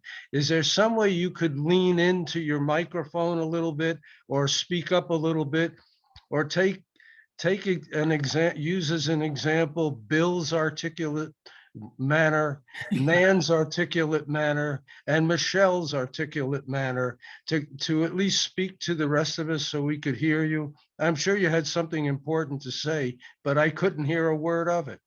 Thank you. Thank you, Frank. Frank, you are too kind, and I will put up, $100 an hour. I give public speaking lessons. So Bill thinks you're very charming, Frank, and I believe that Ernie and Bruce I'm think. trying to lower my hand. Yeah, I'm just going to say that was money well spent on my behalf. But Yes, the next time that either of them speak, I will ask them to use their stentorian voices. Michelle. all right.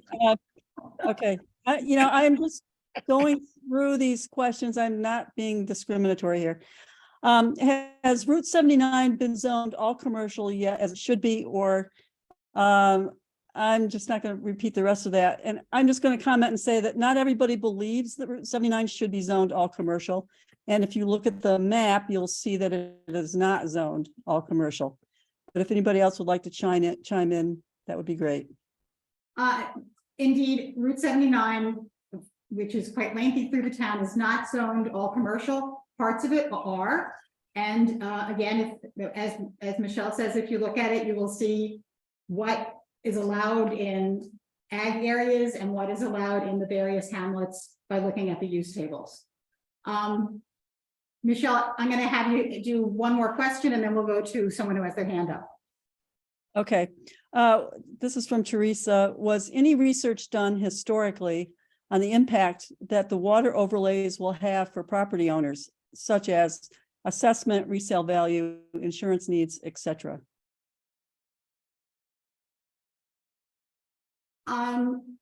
In some ways, yes, and Bill has put his hand up. Bill? Gene, if you want to go ahead, go for it. No, go ahead. So I'm going to direct Teresa to some of the materials that are on the Zoning Commission website where we do talk about the water resource overlay in some detail, and that specific question is addressed. And the basic point is, there is no way to know right now what impact on land value having the water resources overlay in one's property is. That is determined by real estate markets, and they will take time to do that. Much of the water resource overlay, the flood zones and the wetlands, are already covered by either state or federal laws for the wetlands or the local law for the flood zone. So having it in the water resource overlay doesn't change anything on the property. The only thing that's new is the riparian buffer area. And it is unclear at this point, until, again, markets have a chance to operate for a while, whether people are going to like and pay more for a piece of property that has this nice vegetated buffer where they don't have to worry about their backyard getting washed downstream, or are they going to pay less for that because they really want to build buildings right to the stream edge? We don't know the answer to that ahead of time. So no, and there's no study one can do. We're going to have to wait and see how land in Caroline is valued. That property value adjustment will get taken place by the Tompkins County Department of Assessment. And that adjustment will then get reflected in either lower or higher taxes, depending on whether the valuation of the property goes up or down. Thanks. I think, Go ahead. I think that we need to look at how many properties in the town of Caroline are gonna be affected by the riparian buffers that weren't affected before. And the other thing is that if there's a lot next to my house that was a building lot and now it's in the riparian buffer, I don't believe there's any way that it's gonna be worth more. Bruce, I'm going to ask you to talk about something that I remember you said at the meeting here about having a stream on your property Right. and going to assessment, because I thought it was very, Right, I have a protected tributary on my property that runs full length. And I went to the appraiser's office multiple times.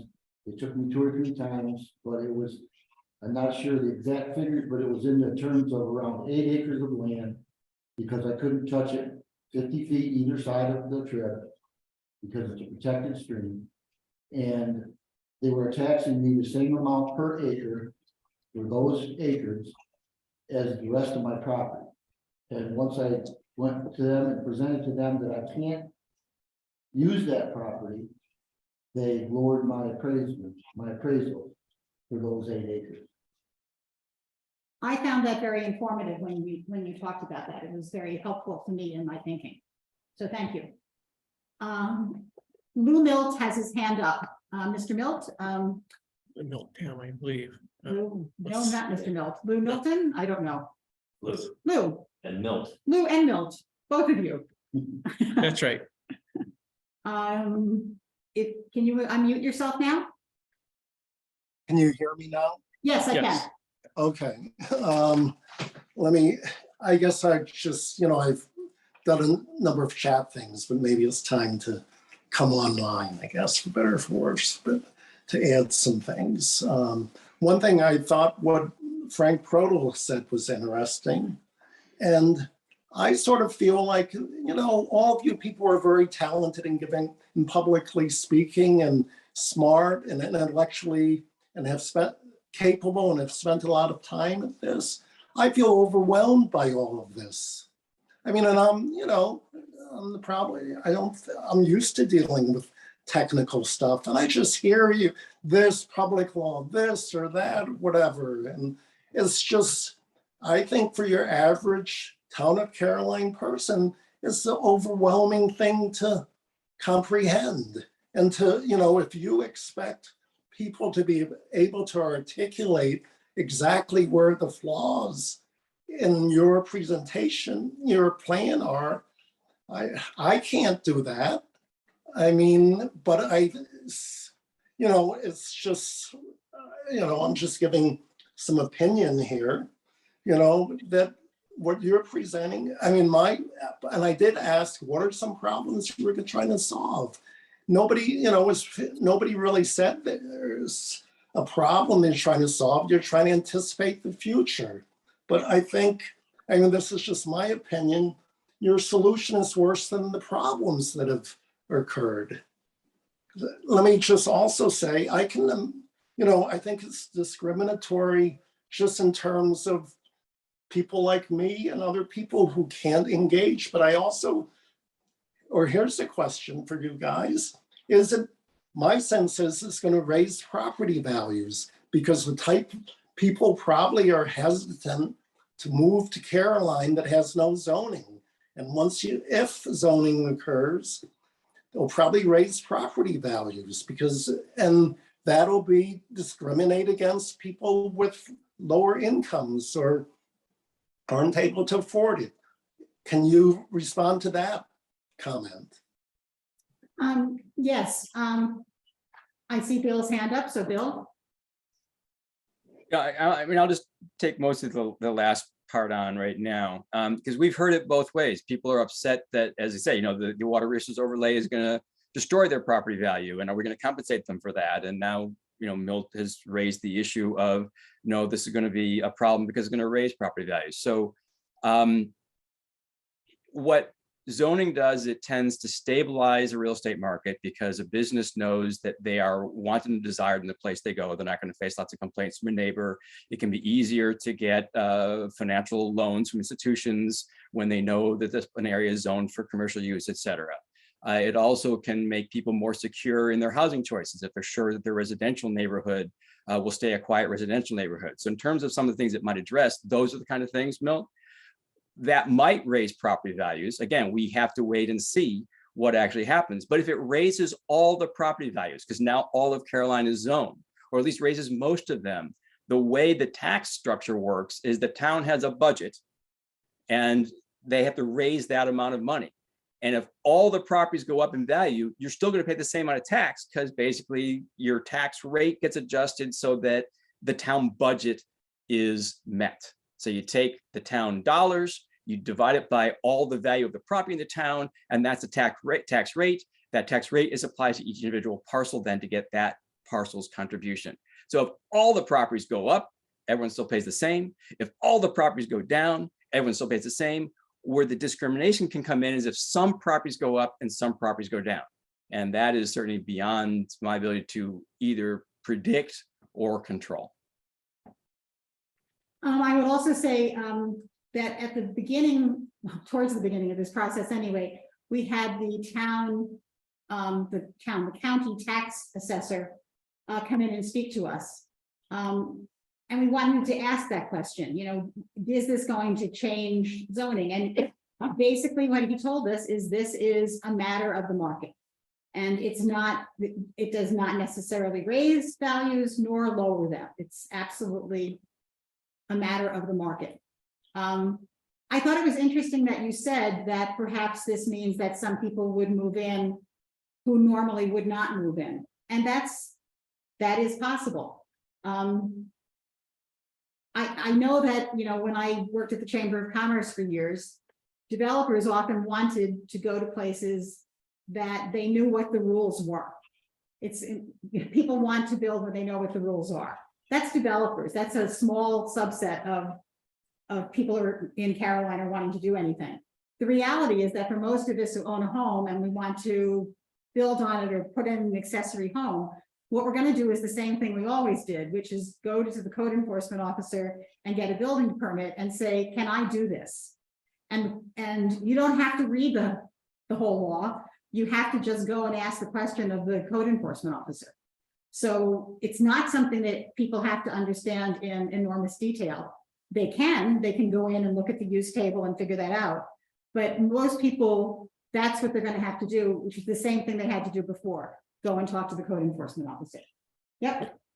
And Milt, I would like to just address your very first comments, which were concerning just how ponderous a document this is and how difficult it is to understand it. And we are all there with you. We have been working on this for almost 2 years, and although some of us had some experience with zoning in other municipalities throughout the state, crafting our own was a very new and learning thing. Through that process, we've endeavored to make this accessible, simple, and enforceable. But at the same time, in order to make all those things happen, there is an awful lot of verbiage. For the most part, I think that many people in the town of Caroline will not be adversely affected or positively affected by this change. There's no question that anybody who is interested in development, anybody who is looking at subdividing their properties in the future is really going to want to pay some attention to this and take the time to review this carefully and see how it affects them, rather than trying to figure out how it's going to ruin the entire town, and then address those concerns. And then I think that then we can have a reasonable conversation to move us all forward towards some acceptable land use regulations. Thank you very much. I'm coming back to Michelle. Michelle, do you have any other questions in the chat? I do. I see Milt's hand is still up, and I'm wondering if he has a follow-up, or are you accepting his follow-up? I'm going to go to Anna Coster. I think maybe Milt just didn't put his hand down. Okay. Let's put Milt's hand down, and then if he wants to put it back up again, we'll look at that. Okay. Anna? Hi, can you hear me? Yes. Okay, thank you. I have a question. You just mentioned speaking the property value issue and taxes on homes. The way towns make money is through taxes, and I'm wondering if there was any effort to balance the tax burden between residents and businesses, in any kind of decision. Because the zoning, does limit where businesses can be, how many employees can be at such businesses. So there are definitely restrictions on businesses. So that does increase the tax burden on the residents. Was there any, saying it's the market and this and that, that's just speculative, but was there any consideration as to balancing the burden on the residents? From what I understand, zoning is a revenue generating source for towns, through permits or violations, etc. And that does put money into the coffers of the town and takes it out of the residents. And a town does need to increase businesses, if it wants to relieve costs to the residences and keep taxes at a reasonable, homeowner taxes at a reasonable amount.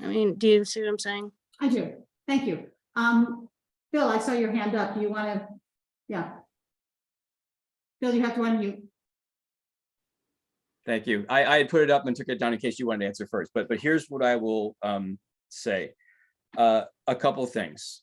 In terms of permit fees, the intention of the permit fees is to cover the cost of the review that takes place. They are not set, as I understand it, to generate extra revenue for the town. It's supposed to be sort of a reasonable fee for what needs to be covered. So they're not, I think, viewed as a major revenue source, certainly for the town. Maybe a little bit left over, that's great. I also want to clarify two things. You made the statement that the zoning law puts a limit on how many employees there can be. And that I think is a misunderstanding or a misreading. There's no limit on the number of employees. There is a difference between a minor home occupation and a major home occupation based on the number of employees, but nothing that says you can't have more employees. You just become a major home occupation at that point. There's no such limits on any other non-home based employment. It is simply recognition that a home-based business with lots of employees is kind of a different critter than a home-based business with just one or two. And finally, in terms of the burden between businesses and residents, I mean, first off, tax stuff is the purview of the town board, but even they don't get to choose that. That is basically set by New York state law and the assessor's office. The assessor's office assesses commercial properties and gives them a value, and residential properties give them a value. And then I say all that goes into the value of property in the town, and then the town budget is divided by that number to get you the tax levy rate. The town board is not basically allowed, as I understand, by state law, but this is somewhere where Nan or someone can chip in, but the town board cannot play favorites, cannot say, oh, we're going to tax these guys more and these guys less. That is out of their, that's at a state level, not at local municipal level, as I understand it. Yeah, and the only other thing I would add to that is, I think we did think a lot about the kinds of businesses that we saw people wanting. Home-based businesses is something that people clearly have wanted and talked to us about at other meetings or sent us email about. And it's the kind of thing that's also in a comprehensive plan. We also see many more people working from home now just because of internet and Wi-Fi. And that, you know, I wish if our Wi-Fi were better, it might even have more of that. So we're seeing that kind of growth. We didn't see a lot of people come to us and say, I want to have a, I don't know, one of the things we kept joking about are car washes. I want to build a car wash. And the reason that we didn't want people building car washes, particularly, and it has to have a special use permit, is because of the water use. But we never had anybody come to us and say, we think that that's exactly what we need here. I'm going to now go back to Michelle. Michelle, do a couple of questions, and then I'll come back. I can't tell if Lou has not taken his hand down. No, he's raised it again. He's raised it again. So then we'll go to, we'll come back to that. Michelle, a couple of questions? Okay, if this is from iPad, if New York State wants to expand McCormick Center, do Caroline use and density rules apply? I don't believe that anything that zoning can do at all anywhere prohibits New York State from doing what the heck they want. So no, Nan, am I correct in that? That's right. They will pretty much do what they need to do. Exactly so. Michelle? This is, I think, from Teresa. This is going back to the question about doing research on historically about the water overlay. By historically, I meant by looking at other areas that are similar to what we have here. No, but as Bruce said, that he would like to look at, I think I would be very interested in asking the county assessor, particularly about this question. I don't know how else I would get that information, as Bill had said before. So that's something I will try to do this week. And Bruce has said that he has an interest in seeing how many properties are affected.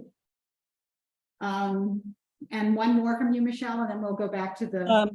Okay, this is from Holly McGee, and I actually think this is a good question to answer. It's about speaking from work from home. What's the deal with that? You can do it, but your house has to meet all stipulations in order to do it. I believe that's an incorrect understanding there, but maybe Bill wants to elaborate. You can work from home and you can do whatever you want from your house as long as it qualifies as a home business. Your house doesn't have to meet any kind of doesn't have to mean anything. I work from home. I am a bookbinder. I have a bindery in my basement and nobody cares what I do here. Bill? Yeah, absolutely correct. And, you know, in the use table, again, a minor home business, it's a P. That means there's no review ever.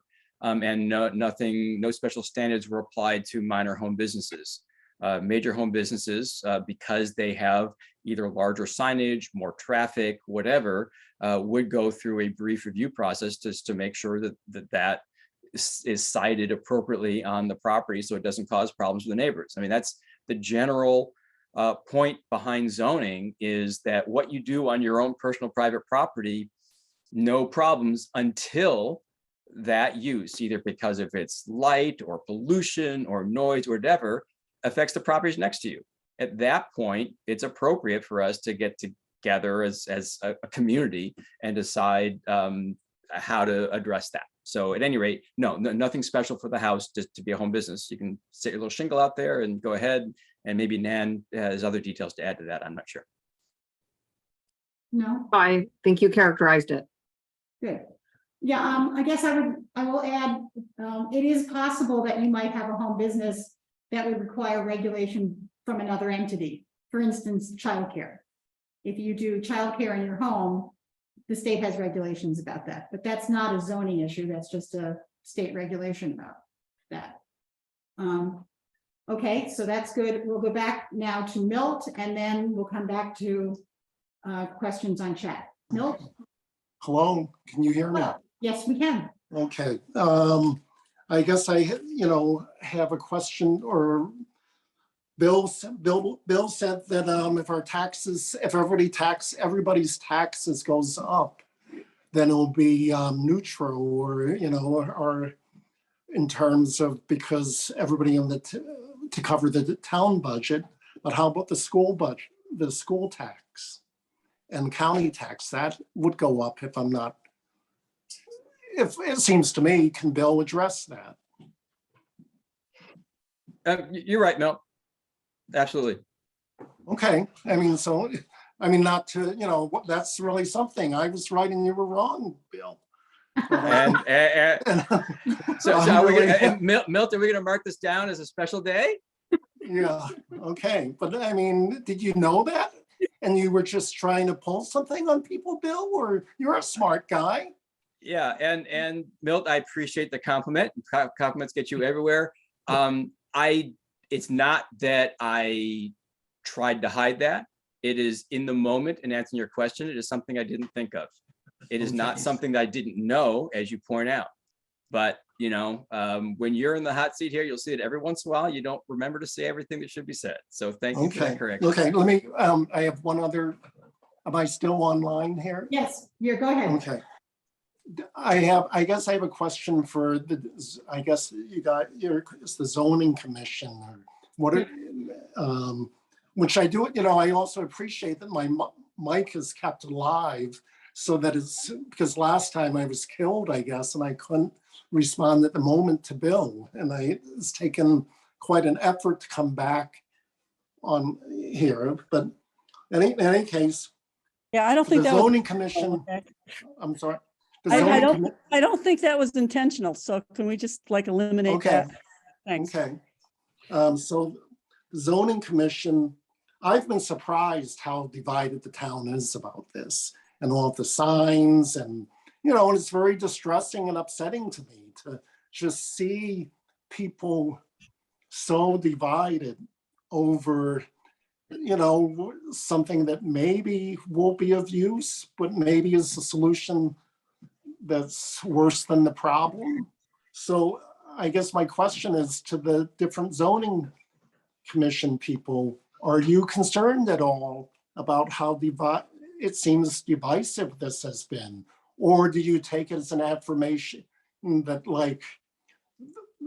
certain people in this town have to be put down to free it from something? Is this a way to liberate the town, or is this unfortunate? Everybody remembers what happened with the gas development. It was very divisive. And this seems like it's the same thing or worse, and for less reason maybe. So that's just my opinion, obviously, but can the different people there say, if you find this a concern, how much is divided the town, or do you think it's divided the town? I'll answer that. I'm concerned not that people have differing opinions, but I'm concerned by the degree of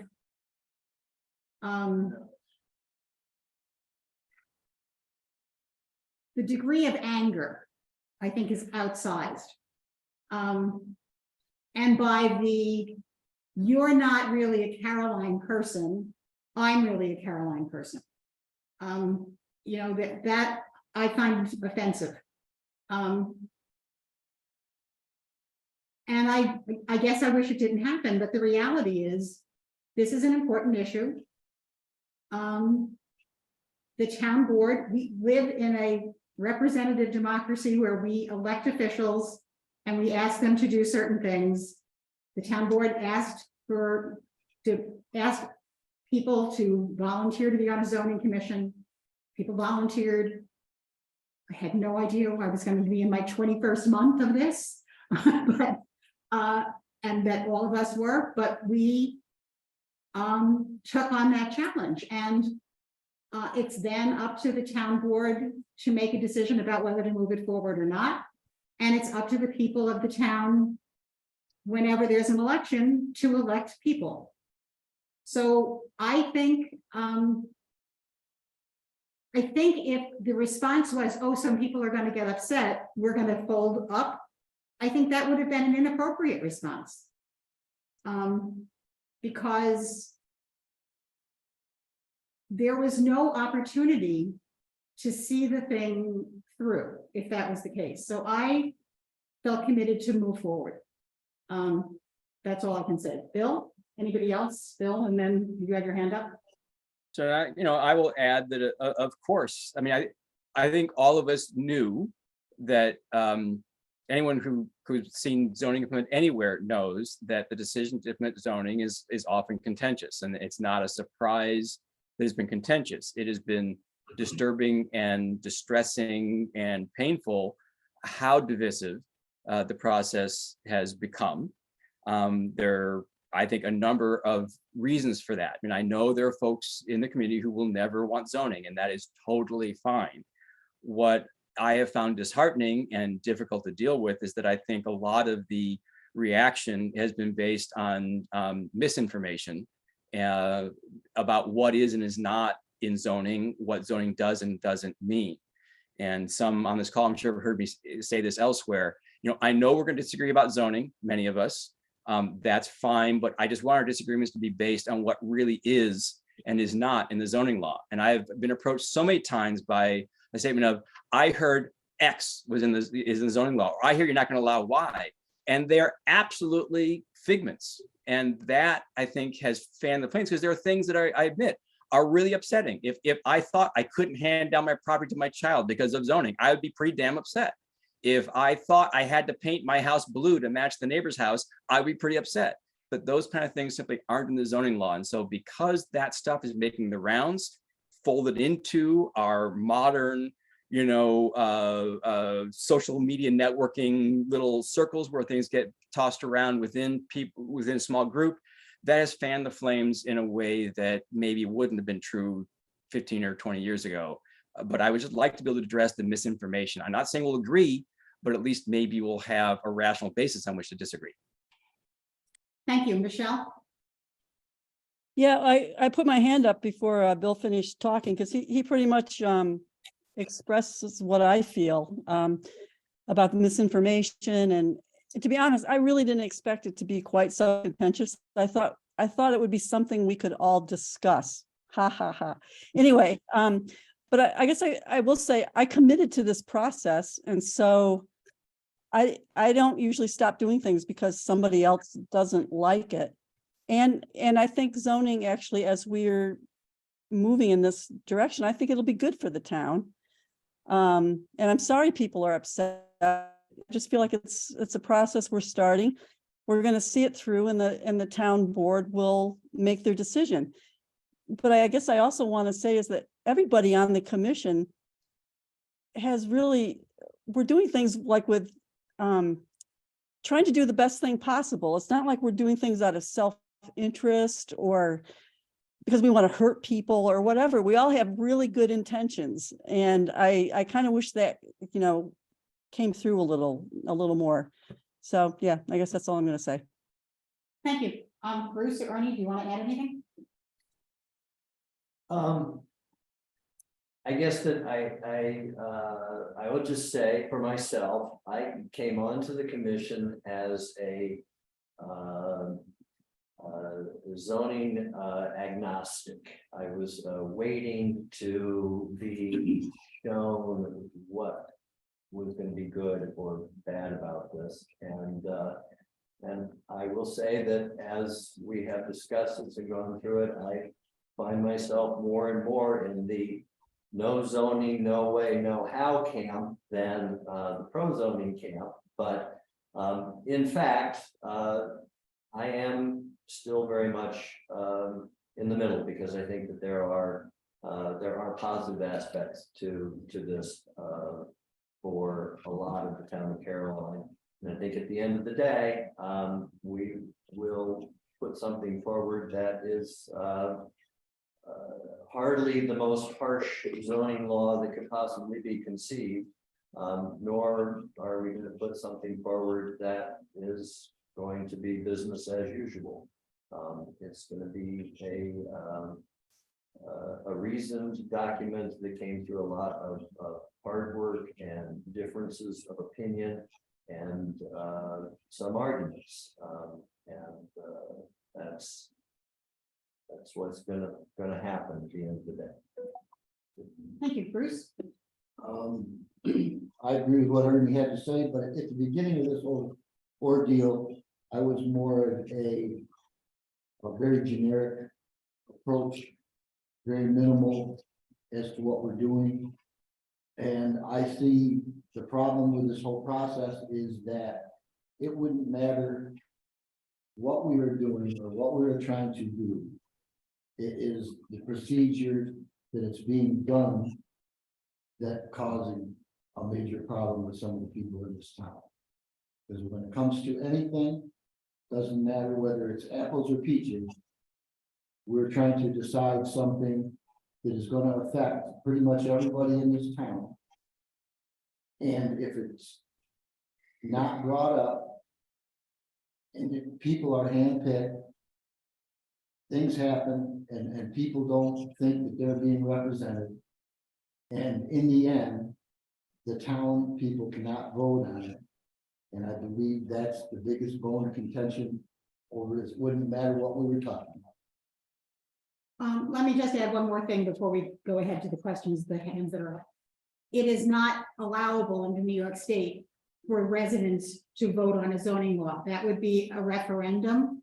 And this is not something that goes to referendum in New York State. Kathy Mix, and then Kira and Rose. Can you unmute Kathy? Oh, sorry. Thank you, Mark. I appreciate you unmuting me. Thank you, everybody, for listening. And I can't commend you enough for doing these sessions because you don't have to. So thank you. My question and thinking about the uses of Caroline and how things happen here and being a member of EMS and being people, you know, being a person that's carried people out of areas that are unsightly. Anyway, did you think about tourism in the town of Caroline and how to keep tourism monies here in the town? As an example, so we have some pretty well-known mountain biking trails here in the town that, you know, people come from all over the world, not just nationally, to come here to go down these trails. But there really isn't any businesses here in the town that will keep the money here. They're coming and using the resources, but they're not spending their money here. Did that come across your brains at all while you were thinking about putting this together? For me, yes, Kathy. We actually have outdoor recreation is something that is an allowed use. We've had people go to our last set of public meetings who talked about wanting to put in cabins on their property that would be, like vacation cabins, tourism cabins, 4 or 5 of those. And I believe that what we have done and written would make that very possible. I think the things that make all of those things more difficult is the fact that we don't have water and sewer. And in some places, that's a big issue. So True, but thinking about the footprints that you are asking for commercial properties being, 5,000 feet or less, that doesn't give businesses a lot of space to bring things in, like hotels or restaurants or anything like that into the town that would keep money here and lessen the tax burden on the people that live here. That's interesting. It's hard for me to imagine bringing in a hotel when you don't have septic, when you don't have sewer. It's just really difficult. I get that. That's a problem. Restaurants are possible, and restaurants would be possible with that. But I think I'd love it if you sent me an email and talked about what you think would be an appropriate square footage for that. But we did talk about a lot of those kinds of issues as we went through this. Anybody else want to comment? I mean, I certainly did, because tourism was something that I used to run. I will just, second what you said, but also point out, because we didn't get to that line in the dimensions table. So in the districts, there is a square footage per building limit, but there's a second limit, which is the total square footage of commercial area, which is either the same or twice or 3 times that, depending on the district. So just because you see building size 5,000 square feet does not mean that's the total building size. And it's also important to realize, or the total amount of buildings that could be on the property, but also that that's a footprint. So if you had a 2-story building, it would then be 10,000 square feet of retail space or hotel space, even if it's a 5,000 square footprint. So it's important to understand that it's a footprint. Gotcha. That helps me understand. Thank you. Good. And Kira and Rose. Oops, I missed, let's see.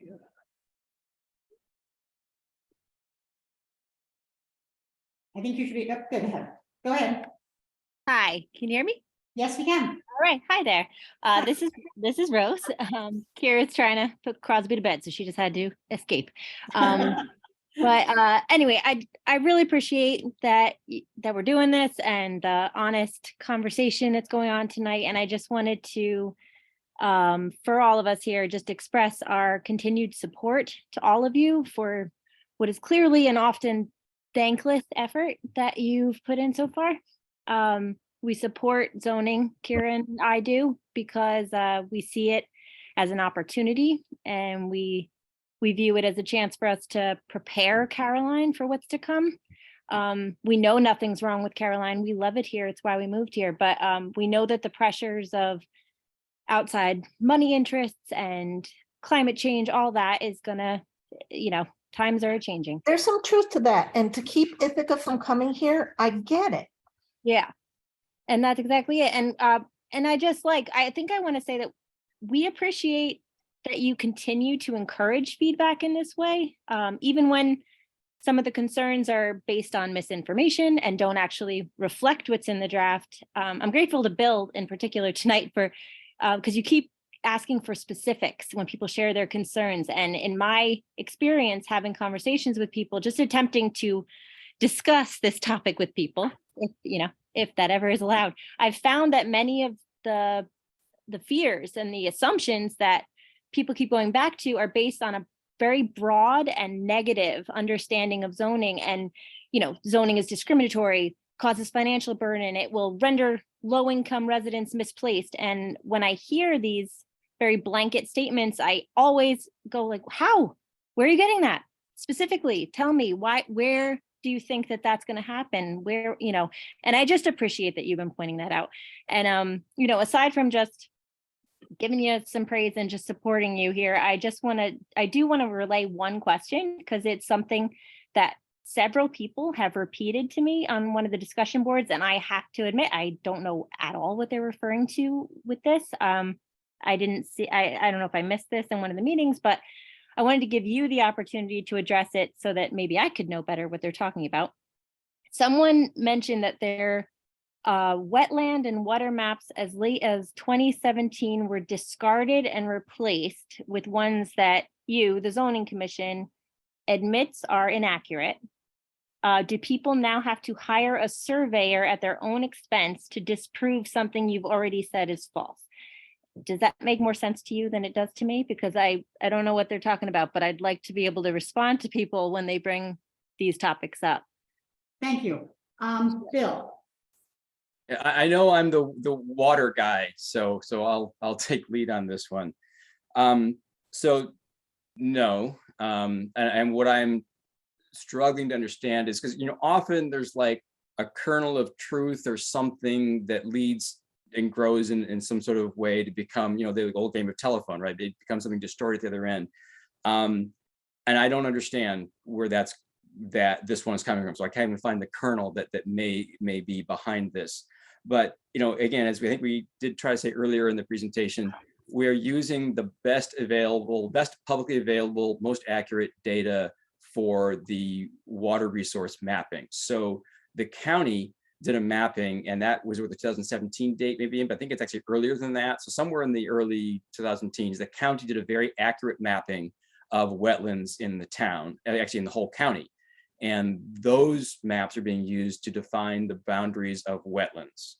In terms of the flood zones, as we've explained earlier, there are like, it's from somewhere in the 2000s, somewhere, you know, maybe a long time ago, sorry, 1990s, was when FEMA last did maps. And if we were basing our water resource overlay on those maps, we would certainly be vulnerable to saying that's really outdated, they're about to change those. So we're using what will become the new maps. And so, you know, that's the best available data. And finally, on the waterways, as people point out, that's a 2020 data set for the streams and stuff. And that's pretty recent as these things go. Things could change. And that is why there's an escape valve in the law that says, you know, we do understand, because again, if the law is passed next year, it may not be changed again for 10 years, who knows when. 5 years from now, there could be a big flood event and a stream has changed course. So we don't want you to be hindered by what was true 5 years before to then. And so the landowner is able to bring in survey work to show, hey, that stream has moved. In addition, it is possible mistakes were made in the data set. Maybe FEMA made a mistake in how they drew the flood zone. I don't know. I'm not an expert at that. But if you have reason to believe and can present information that, hey, this part of the map is wrong, then there can be an allowance made for that by the review board. So I don't know. We are not saying that that data is bad or already wrong. We're actually saying quite the opposite. The data being used for that overlay is very good, but we understand that occasionally there might be a small problem that needs to be fixed, and it certainly might need to be amended in the future. So that's, I guess, what I want to say. I think as I mentioned earlier, when you put in an application to build something, change something, et cetera, and you see the code enforcement officer and the water resources overlay comes into play, ground truthing will be part of that. Somebody is going to go out and look at your property. The code enforcement officer, you may need to consult with somebody from the DEC, et cetera, et cetera. Because it's like you can generally only tell things about like wetlands by looking at the plants that are there. This would not be my area of expertise. So it'd be good to actually know get someone who knew what they were doing in that. We have, I think, about 6 minutes left. So I'm going to go back now to, and let me say also to Kira and Rose, thank you for saying thank you.